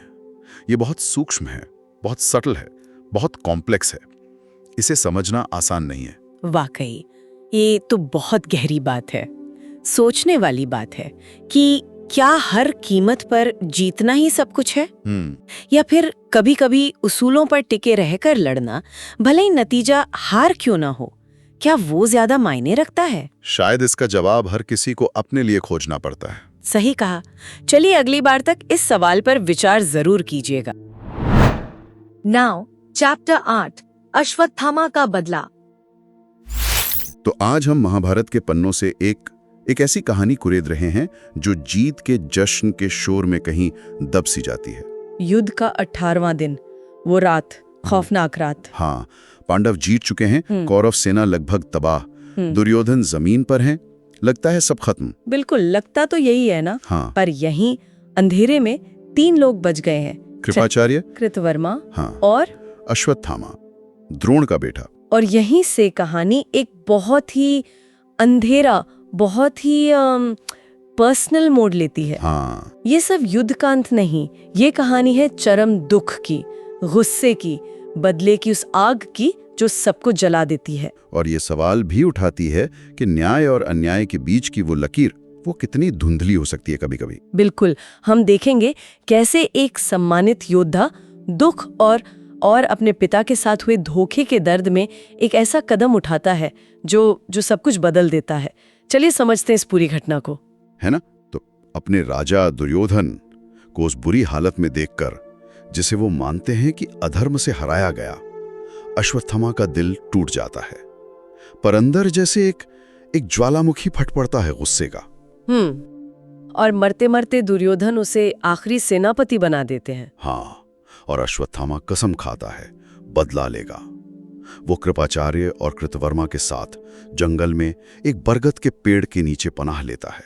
रात का सन्नाटा है, साथी थके हारे सो जाते हैं शायद, पर अश्वत्थामा, उसकी आंखों में नींद कहाँ? नहीं, बिल्कुल नहीं। सिर्फ पिता की मौत का दुख और अपमान की जलन है। तभी वो एक अजीब सी चीज देखता है। हाँ, वो उल्लू वाली घटना। एक उल्लू जो चुपके से सोए हुए कौवों पर हमला करके उन्हें मार डालता है, बड़ी बेरहमी से। और बस जैसे उसके दिमाग में बिजली कौंधी है, इस उल्लू ने मुझे रास्ता दिखाया, वो सोचता है। मतलब पांडवों की सेना को सीधे लड़ाई में हराना तो अब नामुमकिन है। हाँ, बिल्कुल। पर सोते हुए धोखे से हमला, शायद यही तरीका बचा है बदला लेने का। अब सोचिए कितना डेस्परेट, कितना मजबूर महसूस कर रहा होगा वो उस वक्त। हाँ, और ये बात भी है कि वो जानता है कि ये तरीका करप्टेड है, ये योद्धा के धर्म के बिल्कुल खिलाफ है। बिल्कुल। कृपाचार्य उसे रोकते भी हैं, समझाते हैं, देखो सोते हुए निहट्ठों पर वार करना पाप है, इससे नर्क मिलेगा, तुम पर ये कलंक सफेद कपड़े पर खून के धब्बे जैसा लगेगा। लेकिन अश्वत्थामा पर जैसे कोई असर ही नहीं होता, वो सुनने को तैयार नहीं। उसके जहन में सिर्फ एक बात घूम रही है, पिता का बदला। वो कहता भी है, पिता के हत्यारों को मारने के लिए अगर मुझे कीड़े मकोड़े का जन्म भी मिले तो मंजूर है। उसे बार बार याद आता है कैसे उसके पिता द्रोण को धोखे से मारा गया था। हाँ, वो युधिष्ठिर का आधा सच, अश्वत्थामा हाथी मारा गया, जिसने द्रोण के हाथ से हथियार छुड़वा दिए और फिर धृष्टद्युम्न ने उनका सिर काट दिया। वो जख्म उसे चैन नहीं लेने दे रहा था। बिल्कुल। तो अब अश्वत्थामा अपने साथियों के साथ पांडर शिविर की तरफ बढ़ता है। आधी रात का वक्त, और शिविर के दरवाजे पर उसे अचानक एक विशाल भयानक आकृति दिखती है, जैसे उस आकृति के शरीर से आग निकल रही हो। कौन था वो? वो स्वयं शिव थे, जो उस रात पांचालों की रक्षा कर रहे थे। अच्छा, पर अश्वत्थामा रुकता नहीं। वो अपने सारे दिव्य अस्त्र, मतलब देवताओं से मिले शक्तिशाली हथियार, उस आकृति पर चलाता है। पर वो विशाल स्वरूप सबको निगल जाता है, जैसे कुछ हुआ ही न हो। तब अश्वत्थामा हार मान लेता है। वो समझ जाता है कि ये कोई आम शक्ति नहीं, ये कोई दैवी शक्ति है। हाँ, और वो खुद को शिव को समर्पित कर देता है। शिव शायद उसकी पीड़ा या उसके निश्चय को देखकर उसे बताते हैं कि देखो, पांचालों का समय पूरा हो गया है, और उसे अंदर जाने का रास्ता दे देते हैं। सोचिए जरा, अंदर घुसते ही अश्वत्थामा सबसे पहले किसके खेमे में जाता होगा? धृष्टद्युम्न के, जिसने उसके पिता का सिर काटा था। हाँ, उसे नींद से जगाता है, बालों से घसीटता है, जमीन पर पटकता है और फिर पैरों से कुचलकर मार डालता है। धृष्टद्युम्न हथियार से मरने की भीख मांगता है ताकि उसे योद्धा की गति मिले, पर अश्वत्थामा कहता है, गुरु के हत्यारे के लिए कोई लोक नहीं, मतलब कोई सम्मानजनक मौत नहीं। उफ। और इसके बाद जो होता है वो महाभारत की शायद सबसे दुखद, सबसे त्रासद रातों में से एक है। हाँ, अश्वत्थामा अंधेरे में मौत बनकर घूमता है, एक के बाद एक सोते हुए योद्धाओं को मारता है। द्रौपदी के 5 बेटे जिन्हें वो भूल से पांडव समझ लेता है, उन्हें भी मार देता। द्रौपदी के पिता द्रुपद, शिखंडी और भी कई, किसी को नहीं बख्शा जाता। और बाहर कृपाचार्य और कृतवर्मा शिविर में आग लगा देते हैं ताकि कोई बचकर भाग न पाए। बस पांडव भाई कृष्ण और द्रौपदी उस रात शिविर में नहीं थे, वो बच गए। यहाँ ये समझना जरूरी है कि अश्वत्थामा हमेशा से ऐसा नहीं था। वो कोई पैदाइशी खलनायक नहीं था। नहीं, बिल्कुल नहीं। वो वीर था, सम्मानित योद्धा था। हाँ, पर पिता की मौत का सदमा, युद्ध में देखा गया अन्याय, अधर्म, इन सब ने उसे अंदर से जैसे तोड़ दिया। उसका अपना जो जस्टिस का सिस्टम था वो हिल गया और वो बदले की भावना में अंधा हो गया। बिल्कुल। कहते भी हैं कि महाभारत खुद बदले की कहानियों का एक लंबा सिलसिला है। एक अन्याय दूसरे को जन्म देता है। सही बात है। जैसे द्रौपदी के अपमान का बदला भीम ने लिया, वैसे ही अश्वत्थामा ने अपने पिता और सेनापति के अपमान का बदला लिया। ये एक न रुकने वाला एक साइकिल बन गया था। और जब सुबह पांडवों और खासकर द्रौपदी को इस संहार का पता चलता है तो जाहिर है हाहाकार मच जाता है। हाँ, द्रौपदी भी अब बदला चाहती है अपने बेटों के हत्यारे का। पांडव अश्वत्थामा का पीछा करते हैं। जब वो घिर जाता है तो बचने के लिए अश्वत्थामा ब्रह्मास्त्र जैसा ही एक और विनाशकारी अस्त्र चलाता है, ब्रह्मशिरस। अर्जुन भी जवाब में वैसा ही अस्त्र चलाता है। अब तो जैसे दुनिया के विनाश का खतरा मंडराने लगता है। दोनों महाअस्त्र। हाँ, तब ऋषि मुनि बीच में आते हैं। उनके कहने पर अर्जुन तो अपना अस्त्र वापस ले लेता है, पर अश्वत्थामा को उसे ये वापस लेना नहीं आता। तो वो क्या करता है? वो उसे आखिरी पांडव की निशानी अभिमन्यु की पत्नी उत्तरा के गर्भ की ओर मोड़ देता है, वंश खत्म करने के लिए। कितना भयानक। लेकिन कृष्ण उस अजन्मे बच्चे परीक्षित की रक्षा करते हैं। हाँ, वो बचा लेते हैं। और फिर कृष्ण अश्वत्थामा को वो श्राप देते हैं जो शायद मौत से भी बदतर था। क्या श्राप था वो? कृष्ण कहते हैं, 3000 साल तक तुम इस धरती पर अकेले भटकोगे, बीमारियों से घिरे हुए तुम्हारे शरीर से मवाद और खून की दुर्गंध आएगी, कोई तुमसे बात नहीं करेगा, तुम वीरानियों में रहोगे। सोचिए जरा, 3000 साल का अकेलापन। क्या ये सजा उसके अपराध के बराबर थी? कुछ लोग कहते हैं मौत तो आसान होती। शायद ये श्राप उसे अपने किए के साथ हमेशा हर पल जीने को मजबूर करता है। एक अंतहीन अकेलापन, एक अंतहीन पछतावा। तो ये कहानी हमें कहाँ लाके छोड़ती है? ये दिखाती है कि बदले की आग कैसे इंसान को अंदर से भस्म कर देती है। ये सोचने पर मजबूर करती है कि क्या दुख और अन्याय कभी इतने बड़े हो सकते हैं कि ऐसे भयानक कर्मों को जायज ठहराया जा सके। और क्या इस नफरत और बदले के साइकिल को तोड़ने का कोई रास्ता है? शायद माफी। शायद ये वो गहरे सवाल है जो महाभारत आज भी हमसे पूछता है। हर पीढ़ी को इन पर सोचना पड़ता है। नाउ चैप्टर 9, युधिष्ठिर का पश्चाताप। कभी ऐसा महसूस हुआ है कि सब कुछ पाकर भी अंदर से खालीपन लगे, जैसे कोई बड़ी जीत मिली हो पर वो जीत हार से भी बदतर चुभ रही हो। महाभारत युद्ध जीतने के बाद धर्मराज युधिष्ठिर ने कुछ ऐसा ही कहा था, ये जीत मुझे हार से ज्यादा महसूस हो रही है। सोचिए जरा, आज हम इसी गहरे एहसास को, इस मुश्किल भावना को, मतलब पछतावा को समझने की कोशिश करेंगे।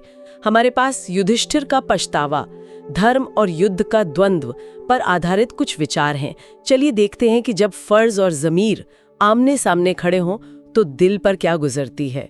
बिल्कुल, और ये सिर्फ हजारों साल पुरानी कहानी नहीं है, ये आज भी उतनी सच्ची है। ये कहानी है ड्यूटी की, अंदर की आवाज की और किसी एक्शन के बाद होने वाले भारीपन की। क्या जीत हमेशा सुकून देती है? युधिष्ठिर की कहानी इस सवाल पर सोचने को मजबूर करती है। हाँ, और कहानी की शुरुआत ही दिल दहला देने वाली है। युद्ध खत्म हुआ है, जीत मिल गई है, पर युधिष्ठिर सबसे पहले कहा जाते हैं दुश्मन खेमे में कौरवों की माँ गांधारी के पास। और क्या कहते हैं, मतलब कोई बहाना नहीं, कुछ नहीं, सीधे, मैं युधिष्ठिर आपके बेटों का क्रूर हत्यारा हूं, मुझे श्राप दें। सोचिए कितनी हिम्मत और कितना ज्यादा अंदरूनी दर्द होगा इस पल में, गिल्ट जिसे कहते हैं। और उस वक्त कुरुक्षेत्र का मैदान कैसा रहा होगा? अंदाजा लगाइए, लाशों का ढेर, रोने बिलखने की आवाजें। गांधारी के शब्द थे, धरती मांस और खून से इतनी सनी है कि चलना मुश्किल है। और वो एक तस्वीर जो दिमाग में अटक जाती है। नई नवेली दुल्हन उत्तरा अपने पति अभिमन्यु के शव को गोद में लिए बैठी है। वो उसके बिखरे बालों को सहलाते हुए पूछती है, उन सूरमाओं ने तुम्हें कैसे मार दिया जब तुम अकेले थे? क्या उनमें दया नहीं थी? ये सीन युद्ध की असल कीमत दिखाते हैं। सिर्फ सैनिक नहीं मरते, पीछे बहुत कुछ टूट जाता है, परिवार, रिश्ते, सब। युधिष्ठिर के लिए तो ये दर्द और भी गहरा था। वो खुद को अभिमन्यु की मौत का जिम्मेदार मानते थे। फिर जब उन्हें पता चला कि कर्ण, जिसे उन्होंने मरवाया, वो उनका अपना बड़ा भाई था, सोचिए कैसा लगा होगा, क्या बीती होगी उन पर। वो अपनी माँ कुंती से कहते हैं, काश आपने ये राज पहले बताया होता तो शायद ये खून खराबा ना होता। गुस्से और दुख में वो सारी औरतों को श्राप तक दे देते हैं कि वो कोई राज नहीं रख पाएंगी। हाँ, ये दिखाता है कि वो कितने टूटे हुए थे अंदर से। देखिए, यहाँ सिर्फ अफसोस मतलब रिग्रेट नहीं है, ये गहरा पछतावा है, रिमोर्स है। अफसोस होता है काश ऐसा ना होता, पर पछतावा है ये मेरी वजह से हुआ। ये एहसास के आप जिम्मेदार हैं, आपकी रिस्पॉन्सिबिलिटी है, भले ही हालात कैसे भी रहे हों। युधिष्ठिर अपनी जीत को कहते हैं, एक बड़ा दुख जो हमेशा मेरे दिल में रहेगा। वो द्रोण और भीष्म जैसे गुरुओं की मौत का बोझ भी महसूस करते हैं। खासकर द्रोण से बोला गया वो आधा सच। हाँ, वो अश्वत्थामा हतोहता नरो वा कुंजरोवा, आदमी या हाथी वाला। बिल्कुल। वो आधा सच भी उन्हें खाए जा रहा था। इसी बोझ तले दबकर युधिष्ठिर एक बड़ा फैसला लेते हैं, सब छोड़कर जंगल जाने का। वो कहते हैं, मैं शांति के रास्ते पर अकेले जाऊंगा। उन्हें लगता है कि राजा बनकर और पाप होगा, इससे अच्छा है सब त्याग दो। लेकिन क्या ये सिर्फ पछतावा था, या कहीं ना कहीं युद्ध की भयानक थकान और राजा बनने की भारी जिम्मेदारी से एक तरह का एस्केप था? ये सवाल बहुत अहम है। उनके भाई और पत्नी तो चौंक ही जाते हैं। अर्जुन, जो हमेशा युधिष्ठिर की इज्जत करते थे, वो गुस्से में कहते हैं, ये कैसी कमजोरी है, जीत कर अब भाग रहे हैं। द्रौपदी, जिन्होंने इतना कुछ सहा था, वो याद दिलाती हैं, क्या इसी दिन के लिए हमने अपमान सहे, वनवास काटा, अब सब छोड़ देंगे? वो उन्हें उनके क्षत्रिय धर्म यानी एक लीडर की ड्यूटीज याद दिलाती हैं। और युधिष्ठिर का जवाब, वो उस क्षत्रिय धर्म को ही कोसते हैं। कहते हैं, लानत है इस धर्म पर, लानत है ताकत पर। इस छोटे से राज के लालच ने हमें यहाँ पहुंचाया। उनके लिए जीत का मतलब खत्म हो चुका था। वो बस इस हिंसा के चक्र से बाहर निकलना चाहते थे। यहाँ कहानी एक दिलचस्प मोड़ लेती है। युधिष्ठिर के इस धर्म संकट को कौन सुलझाता है? मृत्यु शैया पर पड़े भीष्म पितामह। अच्छा, भीष्म। हाँ, भीष्म उन्हें राजधर्म सिखाते हैं।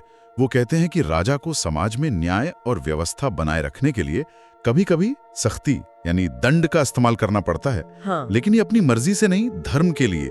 राजा का होना समाज के लिए है, अपनी खुशी के लिए नहीं। ये सुनकर थोड़ा थोड़ा सम्राट अशोक की याद आती है ना।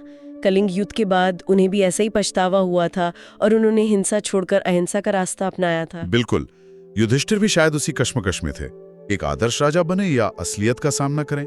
भीष्म भी मानते थे कि अहिंसा सबसे बड़ा धर्म है, अहिंसा परमो धर्मः। लेकिन वो ये भी समझाते हैं कि दुर्योधन जैसे लोगों के सामने सिर्फ अहिंसा काम नहीं करती। हाँ। कभी कभी धर्म की रक्षा के लिए लड़ना जरूरी हो जाता है। पर सवाल ये था कि राज करते हुए, एक्शन लेते हुए भी मन शांत कैसे रहे, हिंसा के बोझ से कैसे बचें?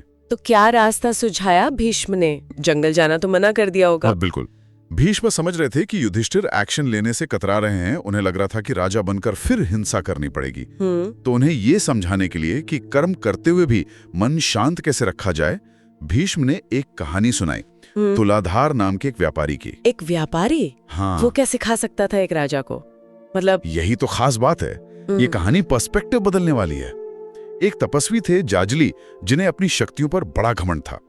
उन्हें पता चला कि वाराणसी का ये साधारण व्यापारी तुलाधार उनसे ज्यादा ज्ञानी है। अच्छा, फिर क्या हुआ? जासले गए तुलाधार के पास।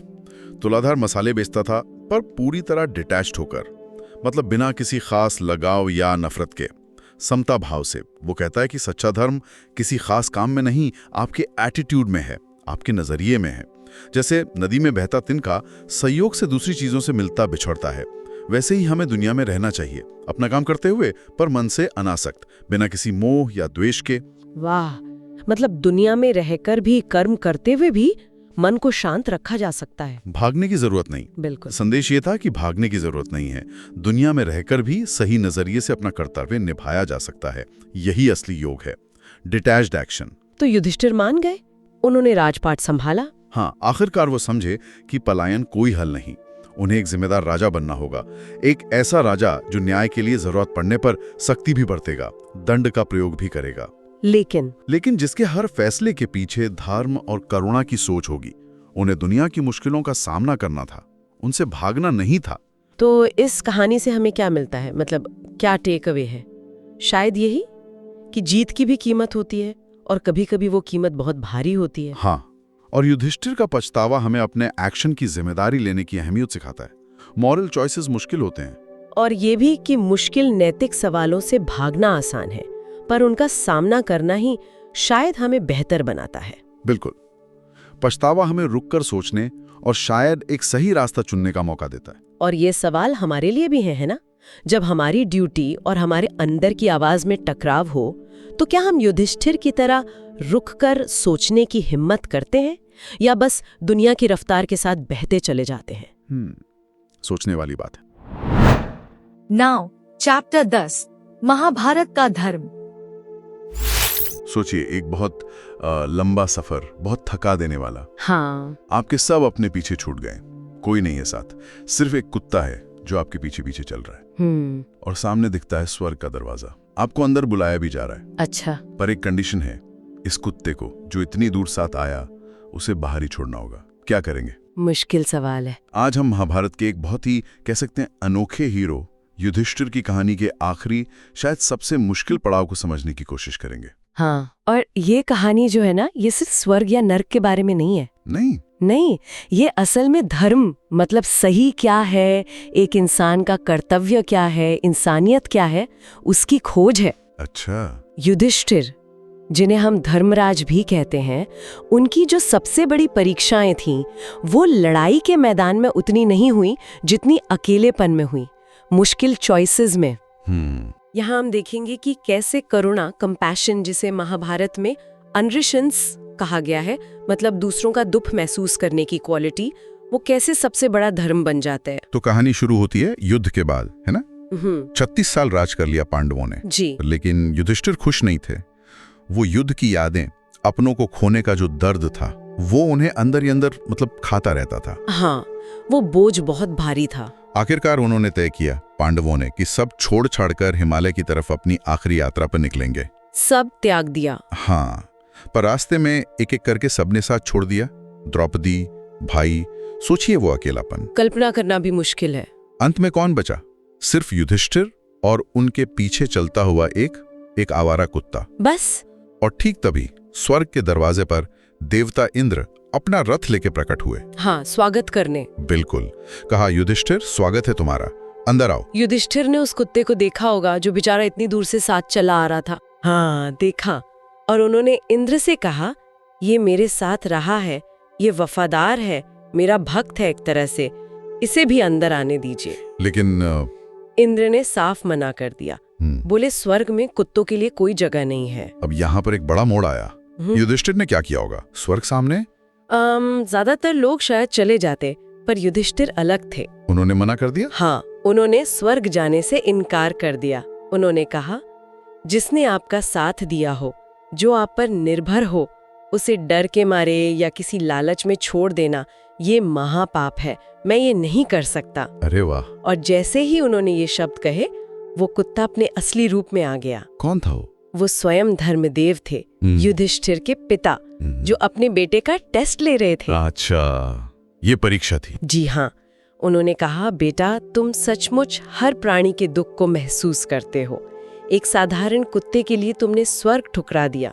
इससे तुमने साबित किया कि तुम्हारे लिए करुणा अनरिशन से सबसे ऊपर है। ये उसका एक बड़ा प्रमाण था, बिना किसी भेदभाव के हर जीव के लिए दया। पर ये उनका अकेला टेस्ट नहीं था, है ना? मुझे वो कहानी याद आ रही है वनवास वाली, जब वो यक्ष ने सवाल पूछे थे। वो तो शायद इससे भी ज्यादा मुश्किल सिचुएशन थी। हाँ, वो भी एक बहुत कठिन परीक्षा थी। जंगल में थे, प्यास से बुरा हाल था, और चारों भाई एक तालाब के किनारे बेहोश पड़े थे। ओह, तालाब का जो रक्षक था यक्ष, वो असल में धर्मदेव ही थे, फिर से दूसरे रूप में। वो सामने आए। और कहा, पहले मेरे सवालों के जवाब दो, तभी पानी पी सकते हो, और तुम्हारा कोई एक भाई ही जिंदा होगा। एक भाई, चारों में से एक। ये तो, सोचिए क्या गुजरी होगी युधिष्ठिर पर। और सवाल भी कोई आसान नहीं थे, बड़े गहरे सवाल थे। जैसे वो पूछा था, दुनिया का सबसे बड़ा अजूबा, सबसे बड़ा आश्चर्य क्या है? और युधिष्ठिर का जवाब देखिए आज भी कितना रेलेवेंट है। उन्होंने कहा, हम रोज लोगों को मरते हुए देखते हैं, फिर भी हम सब यही सोचते हैं कि हम हमेशा जिंदा रहेंगे। यही सबसे बड़ा आश्चर्य है। बिल्कुल सही। फिर पूछा, सबसे बड़ा धर्म क्या है? और युधिष्ठिर ने फिर वही कहा, अंधृष्यंस्य, यानी करुणा, दूसरों के दर्द को महसूस करना। और फिर आया वो मोमेंट ऑफ ट्रूथ जैसा कहते हैं।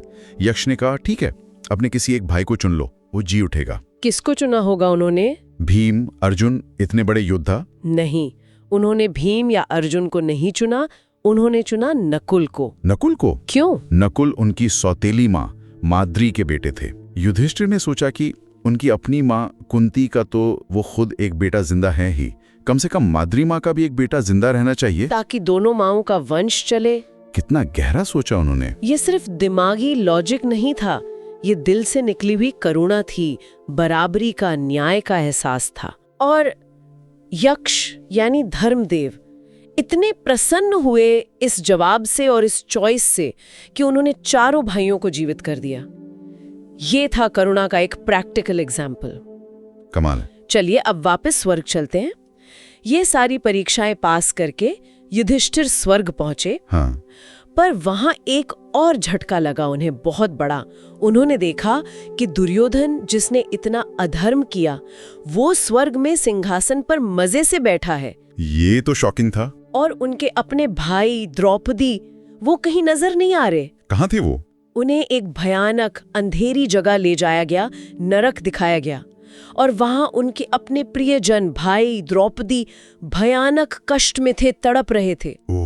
उनकी आवाजें आई युधिष्ठिर के कानों में, राजन रुको, मत जाओ, तुम्हारे यहाँ होने भर से हमें थोड़ी शांति मिलती है, हमारी पीड़ा कम होती है। अब युधिष्ठिर क्या करते? उनका दिल टूट गया, गुस्सा भी आया, दुख भी हुआ।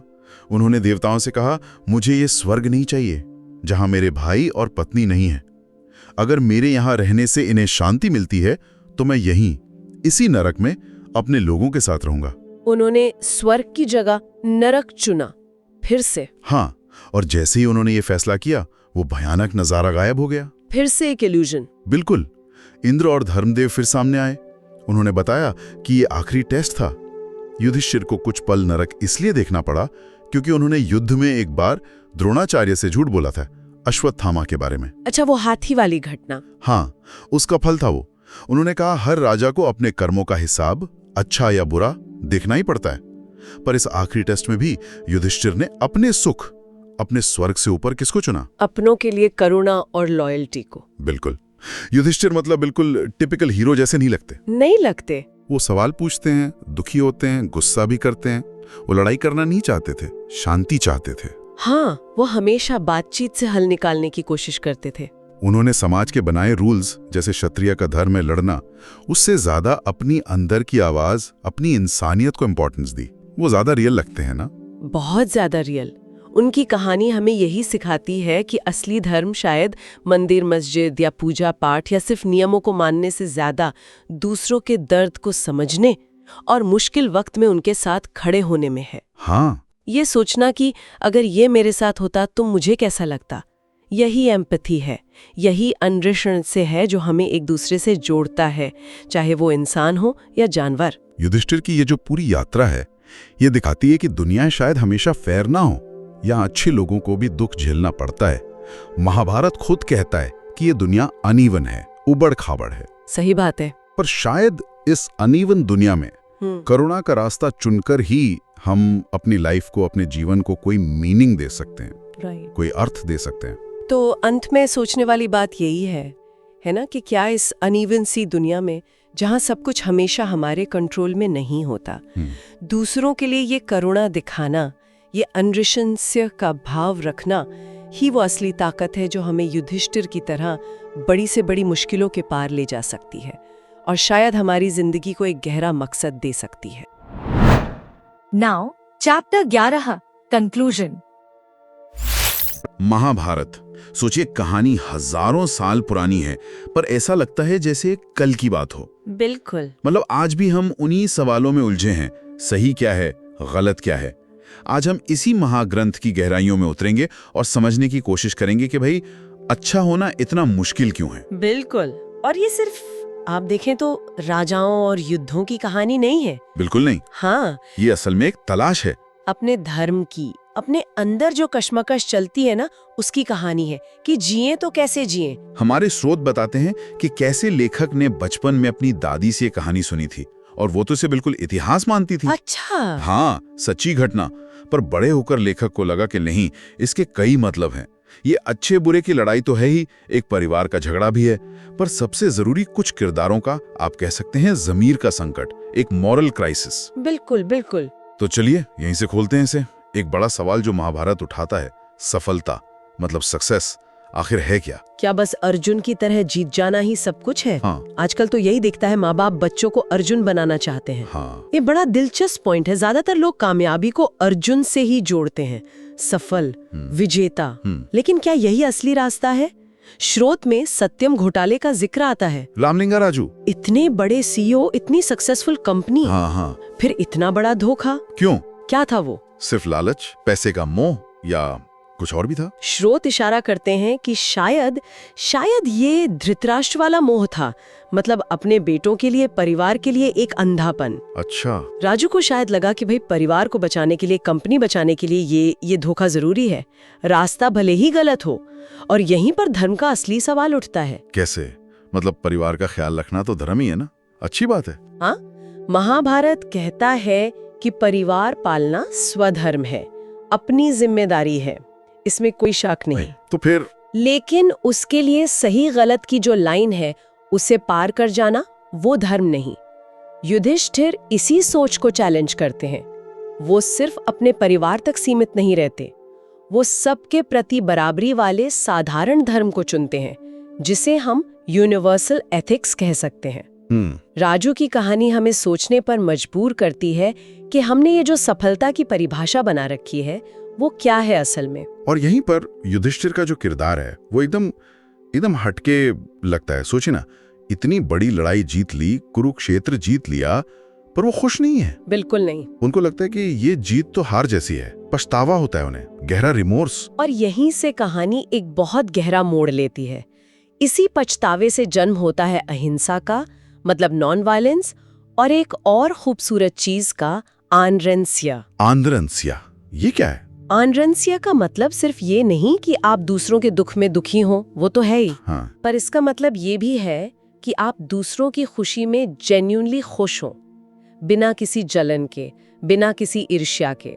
स्रोत कहते हैं यही असली धर्म है, दूसरों की भलाई सोचना और करना, एम्पैथी और कंपैशन। वाह। लेकिन अगर इतना जरूरी है, इतना अच्छा है, तो फिर इसको अपनाने में इतनी मुश्किल क्यों आती है? क्या चीज रोकती है हमें? स्रोत बताते हैं कि रुकावटें ज्यादातर बाहर नहीं होती, वो हमारे अंदर ही हैं। अंदर? कैसे? हमारा अहंकार, ईगो, हमारी अकड़। दुर्योधन को देखिए, उसकी जलन, एनवी, वो पांडवों की कोई अच्छी चीज बर्दाश्त ही नहीं कर पाता था, जरा सी भी। सही बात है। या फिर कर्ण का वो स्टेटस का तनाव, स्टेटस एंजाइटी जिसे कहते हैं। समाज में अपनी जगह, अपनी पहचान, अपनी इज्जत को लेकर वो इतना परेशान था कि कई बार सही गलत का फैसला ही ठीक से नहीं कर पाया। और धृतराष्ट्र? धृतराष्ट्र का पाखंड, हिपोक्रेसी, सब जानते हुए भी आंखें बंद कर लेना, ये सब हमारे अंदर के वो हिस्से हैं जो हमें अच्छा बनने से, सही रास्ते पर चलने से रोकते हैं। तो युधिष्ठिर कैसे अलग है? वो इन अंदरूनी रुकावटों से कैसे लड़ते हैं? युधिष्ठिर सवाल उठाते हैं।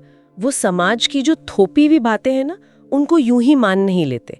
जैसे सुकरात ने कहा था, the unexamined life is not worth living.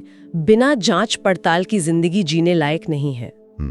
Mahabharat का एक गहरा संदेश है, कर्म का फल मतलब रिजल्ट वो हमारे हाथ में नहीं है। हाँ, ये तो गीता में भी है। बिल्कुल, पर कर्म करना या ना करना, एक्शन चुनना, वो हमारे हाथ में है। जब युधिष्ठिर पासे के खेल में सब हार गए, उन्हें पता था दुनिया उन्हें क्या कहेगी, शायद बेवकूफ कहेगी, पर उन्होंने अपने वचन का, अपने ज़मीर का रास्ता चुना। और फिर कहानी का वो सीन आता है जो शायद कोई भूल नहीं सकता।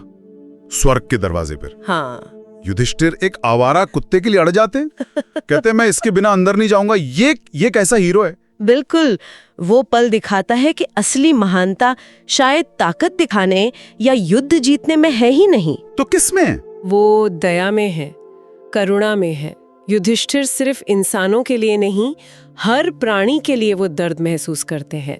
यही चीज जिंदगी को मतलब देती है, खासकर तब जब हमें पता है कि अंत में तो, जैसा युधिष्ठिर कहते हैं, समय सबको पका रहा है, मौत तो आनी ही है। पर यहाँ एक सवाल उठता है मेरे मन में, क्या हमेशा ये अहिंसा, ये करुणा प्रैक्टिकल है?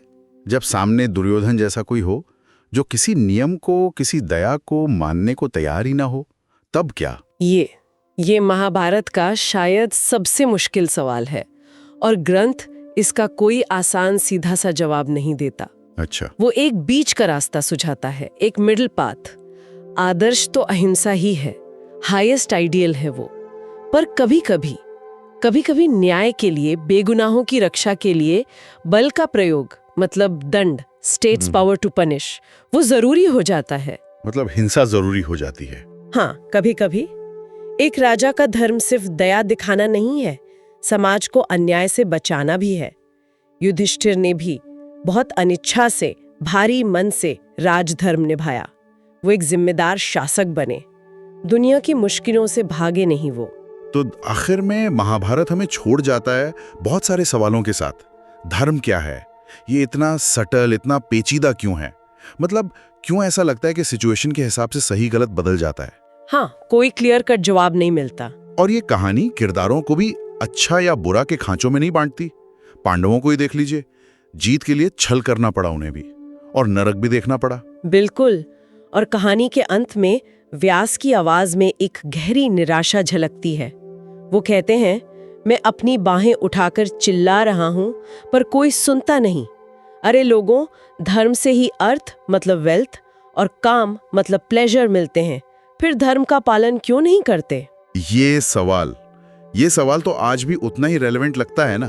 बिल्कुल, आज भी उतना ही सच है। ये महाग्रंथ हमें हमारी कमियों का, हमारे अहंकार का, हमारी अंदरूनी लड़ाइयों का आईना दिखाता है। शायद इंसान की फितरत ही ऐसी है। जैसे दार्शनिक कांट ने कहा था, क्रोकेड टिम्बर, टेढ़ी लकड़ी जिससे एकदम सीधा कुछ बन ही नहीं सकता। हाँ, महाभारत इसी उलझी हुई कॉम्प्लेक्स इंसानी सच्चाई को पकड़ता है। सही कहा। लेकिन पूरी तरह निराशा भी नहीं है। युधिष्ठिर के किरदार में एक उम्मीद है। वो दिखाते हैं कि तमाम मुश्किलों के बावजूद, सारे नैतिक डिलेमास, दुनिया की क्रूरता, इन सब के बावजूद अच्छा होना, करुणा रखना, सही रास्ते पर टिके रहना, ये मुमकिन है। हाँ, और शायद यही जिंदगी की सबसे कीमती चीज है। तो सोचने वाली बात ये हम सबके लिए, इस भागदौड़ भरी कॉम्प्लेक्स दुनिया में जहां सही गलत अक्सर धुंधला सा, ग्रे सा लगता है, क्या हम अपने अंदर की उस युधिष्ठिर वाली आवाज को सुन पाते हैं? क्या हम वो मुश्किल रास्ता चुन सकते हैं, ये जानते हुए भी कि वो आसान नहीं है, सिर्फ इसलिए कि वो सही है? नाउ चैप्टर 12, धर्म, एक शब्द की कहानी। नमस्कार। आज हम एक ऐसे शब्द पर बात करने वाले हैं जो भारत में हर जगह सुनाई देता है, धर्म। पर यह सिर्फ पूजा पाठ तक ही सीमित नहीं है ना? इसकी कहानी तो बहुत बहुत लंबी है। हाँ बिल्कुल, बहुत गहरी कहानी है इसकी। हमारे पास धर्म एक शब्द की कहानी नाम के स्रोत से कुछ जानकारी है, और आज हम कोशिश करेंगे इस शब्द के सफर को समझने की। मतलब ये कैसे शुरू हुआ और वक्त के साथ कैसे बदलता गया। जी सोचिए, एक शब्द हजारों साल में कितने मायने बदल सकता है ना? जैसे कोई इंसान बदलता है, बचपन, जवानी। बिल्कुल बिल्कुल, एक पूरा जीवन है इस शब्द का। हाँ, तो चलिए खोलते हैं इसकी कहानी। जरूर। तो देखिए, इसकी शुरुआत होती है बहुत पहले ऋग्वेद के समय में, लगभग 1550 ईसा पूर्व। तब धर्म शब्द का इस्तेमाल ज्यादातर धार्मिक अनुष्ठान, रीतियां, इनके लिए होता था। अच्छा, मतलब यज्ञ वगैरह। हाँ, यज्ञ, कर्मकांड। और ये निकला है संस्कृत के ध्र धातु से। ध्र इसका मतलब होता है सहारा देना या थामना। थामना। जैसे कोई चीज किसी चीज को संभाले रखती है।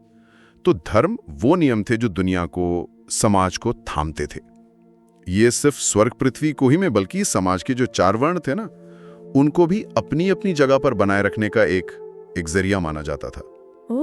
और जो वैदिक कर्मकांड थे वो इसी थामने के काम को, आप कह सकती हैं, दोहराते थे, पक्का करते थे। अच्छा, तो शुरुआत में धर्म का मतलब था चीजों को अपनी जगह पर रखना, एक तरह का ऑर्डर, हाँ है ना, खासकर रीतियों के जरिए। हाँ बिल्कुल, एक व्यवस्था बनाए रखना। फिर क्या हुआ? ये सिर्फ रीतियों तक ही रहा या आगे भी बढ़ा? नहीं, आगे बढ़ा। बाद में जैसे अथर्ववेद और खासकर महाभारत में ये एक ज्यादा बड़ा आइडिया बन गया। बड़ा आइडिया मतलब सिर्फ रीति नहीं, अब ये नियम, कानून या जो एक स्थापित व्यवस्था होती है वो बन गया। और महाभारत में तो एक बहुत ही मशहूर बात है, अहिंसा परमो धर्मा। हाँ, सुना है। यानी हिंसा न करना वही सबसे ऊंचा धर्म है। तो देखिए कहाँ यज्ञ और कहाँ ये बात। सही बात है, ये तो काफी बड़ा बदलाव है। जी। फिर मनु जैसे विचारक आए, उन्होंने कहा कि ये योग्य पुरुषों का कर्तव्य है, उनकी जिम्मेदारी। इसे निभाओगे तो सुरक्षित रहोगे, अगर उल्लंघन करोगे तो नष्ट हो जाओगे। अरे बाप रे, इतना सख्त? हाँ, और कुछ दार्शनिक तो और आगे गए। उन्होंने कहा कि ये चीजों का स्वाभाविक गुण है। जैसे आग का धर्म क्या है? जलाना। बिल्कुल। तो वैसे ही चीजों का अपना अपना धर्म होता है। लेकिन यहाँ शायद एक सवाल उठता है, क्या ये जो नियम, ये कर्तव्य थे, ये सबके लिए थे? हाँ, ये एक बहुत जरूरी सवाल है। और यहीं पर मामला थोड़ा सा, कह सकते हैं, पेचीदा हो जाता है। अच्छा, कैसे? देखिए, जो पुराने धर्मशास्त्र थे उनमें अक्सर धर्म को सिर्फ आर्यों तक और खासकर ब्राह्मण पुरुषों तक ही सीमित रखा गया। ओह, मतलब सबके लिए नहीं था? ज्यादातर नहीं। ये वो पारंपरिक धर्म था जो वर्ण और आश्रम व्यवस्था को बनाए रखने पर जोर देता था। तो फिर कहानी यहाँ रुकी नहीं होगी। बौद्ध धर्म आया, जैन धर्म, और सम्राट अशोक भी तो थे। हाँ, बिल्कुल। यही तो दिलचस्प मोड़ है। बौद्ध और जैन धर्मों ने धर्म शब्द को लिया जरूर, पर उसे अपने तरीके से इस्तेमाल किया। फिर वैष्णव और शैव संप्रदाय, जो विष्णु और शिव को मानते हैं, वो भी इसे अपनाने लगे। पर जो सबसे बड़ा बदलाव आया, आप कह सकते हैं एक धमाका हुआ, वो था सम्राट अशोक के शिलालेखों से। 3री शताब्दी ईसा पूर्व के आसपास। अशोक के शिलालेख, हाँ, वो तो बहुत मशहूर है। जी। अशोक ने धर्म को एक नैतिक, एक यूनिवर्सल रूप दिया। सत्य, अहिंसा, करुणा, दया, मतलब जो सबके लिए हो, किसी खास जाति या वर्ण के लिए नहीं। बिल्कुल, ये वो आदर्श थे जो सबके लिए थे, यूनिवर्सल। महाभारत में युधिष्ठिर का जो किरदार है ना, हाँ, धर्मराज युधिष्ठिर, हाँ, जो हमेशा सच और नैतिकता के लिए खड़े रहते हैं, उसमें भी कुछ ऐसी ही झलक दिखती है। वाह, तो मतलब एक तरफ वो पारंपरिक जाति आधारित धर्म चल रहा था, जिसे स्वधर्म कहा। हाँ, स्वधर्म, अपना अपना धर्म। और दूसरी तरफ ये अशोक वाला, सबके लिए नैतिक धर्म, साधारण धर्म। जी। साधारण धर्म, सबके लिए समान। विचारों की ये टकराहट तो साफ दिखती है, जैसे 2 रास्ते हों। बिल्कुल। एक सीमित रास्ता, एक सबके लिए खुला रास्ता। सही कहा। और देखिए, जब भी कोई नया विचार आता है तो पुराने विचारों वाले वो प्रतिक्रिया तो देते ही हैं। हाँ, होता है। तो एक मीमांसा स्कूल था, पुराने विचारकों का समूह। उन्होंने कहा, भाई देखो, धर्म तो सिर्फ वेदों से ही सीखा जा सकता है। अच्छा, तर्क से नहीं। वो कहते थे ये सिर्फ आर्यों में पाया जाता है और अपनी अकल लगाकर इसे समझना खतरनाक है। उनके लिए धर्म का सीधा मतलब था वर्णों को अलग अलग रखना, पुरानी व्यवस्था को कायम रखना। ये तो हुई हजारों साल पुरानी बात। अब कहानी को थोड़ा तेजी से आगे बढ़ाते हैं, 19वीं सदी में आते हैं। यहाँ क्या हुआ धर्म शब्द के साथ? कोई नया मोड़? हाँ, यहाँ भी एक बहुत दिलचस्प मोड़ आया। पहली बार बंगाल में हिंदुओं ने, खासकर चैतन्य संप्रदाय के जो वैष्णव थे, हाँ, उन्होंने हिंदू धर्म शब्द का इस्तेमाल खुलकर किया, एक पहचान के तौर पर। पहचान? किससे पहचान? इस्लाम और ईसाई धर्म से खुद को अलग बताने के लिए। उस समय ईसाई मिशनरी भी काफी सक्रिय थे और वो कह रहे थे कि उनका धर्म ही सच्चा धर्म है। अच्छा, तो ये एक तरह की प्रतिक्रिया थी। हाँ, कुछ हद तक। तो अब धर्म सिर्फ पूजा पाठ या नियम नहीं रहा, वो एक पहचान भी बन गया। और इसी समय में वो सुधारक भी तो आए थे, राजा राम मोहन रॉय जैसे। बिल्कुल, राम मोहन रॉय जैसे लोगों ने हिंदू धर्म में सुधार की कोशिश की, कुछ पुरानी रीतियों को बदलने की बात की। तो दूसरी तरफ राधाकांत देव जैसे लोग भी थे, जिन्होंने धर्म सभा बनाई वो पारंपरिक विचारों का बचाव कर रहे थे। मतलब एक तरफ बदलाव की लहर, दूसरी तरफ परंपरा को बचाने की कोशिश। एकदम। और इसी दौरान सनातन धर्म शब्द भी बहुत लोकप्रिय हुआ।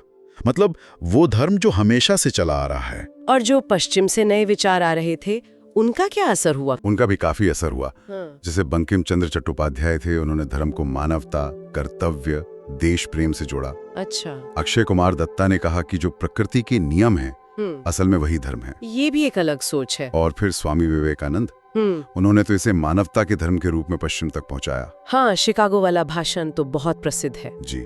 बाद में राधा कृष्ण जैसे दार्शनिक आए, उन्होंने इसे मानव आत्मा की गरिमा, अंदर की आवाज से जोड़ा। तो अब धर्म का दायरा बहुत बहुत बड़ा हो गया। तो अगर हम पूरी कहानी को देखें, धर्म सिर्फ एक शब्द नहीं है। ये तो एक नदी की तरह है ना? हाँ बिल्कुल, बहती हुई नदी, जिसने हजारों सालों में कितने रूप बदले हैं। कभी रीतियों का समूह, कभी समाज का नियम, कभी व्यक्तिगत नैतिकता, कभी सबके लिए एक सच और कभी एक पहचान। एक ही शब्द, लेकिन कितने सारे मतलब, कितनी गहरी यात्रा। बिल्कुल। और ये दिखाता है कि कैसे विचार समय के साथ, जरूरतों के हिसाब से, और जब विचार टकराते हैं तो कैसे विकसित होते हैं। एक ही शब्द में देखिए, क्या कुछ नहीं है।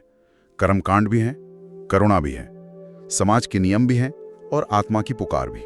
सच में।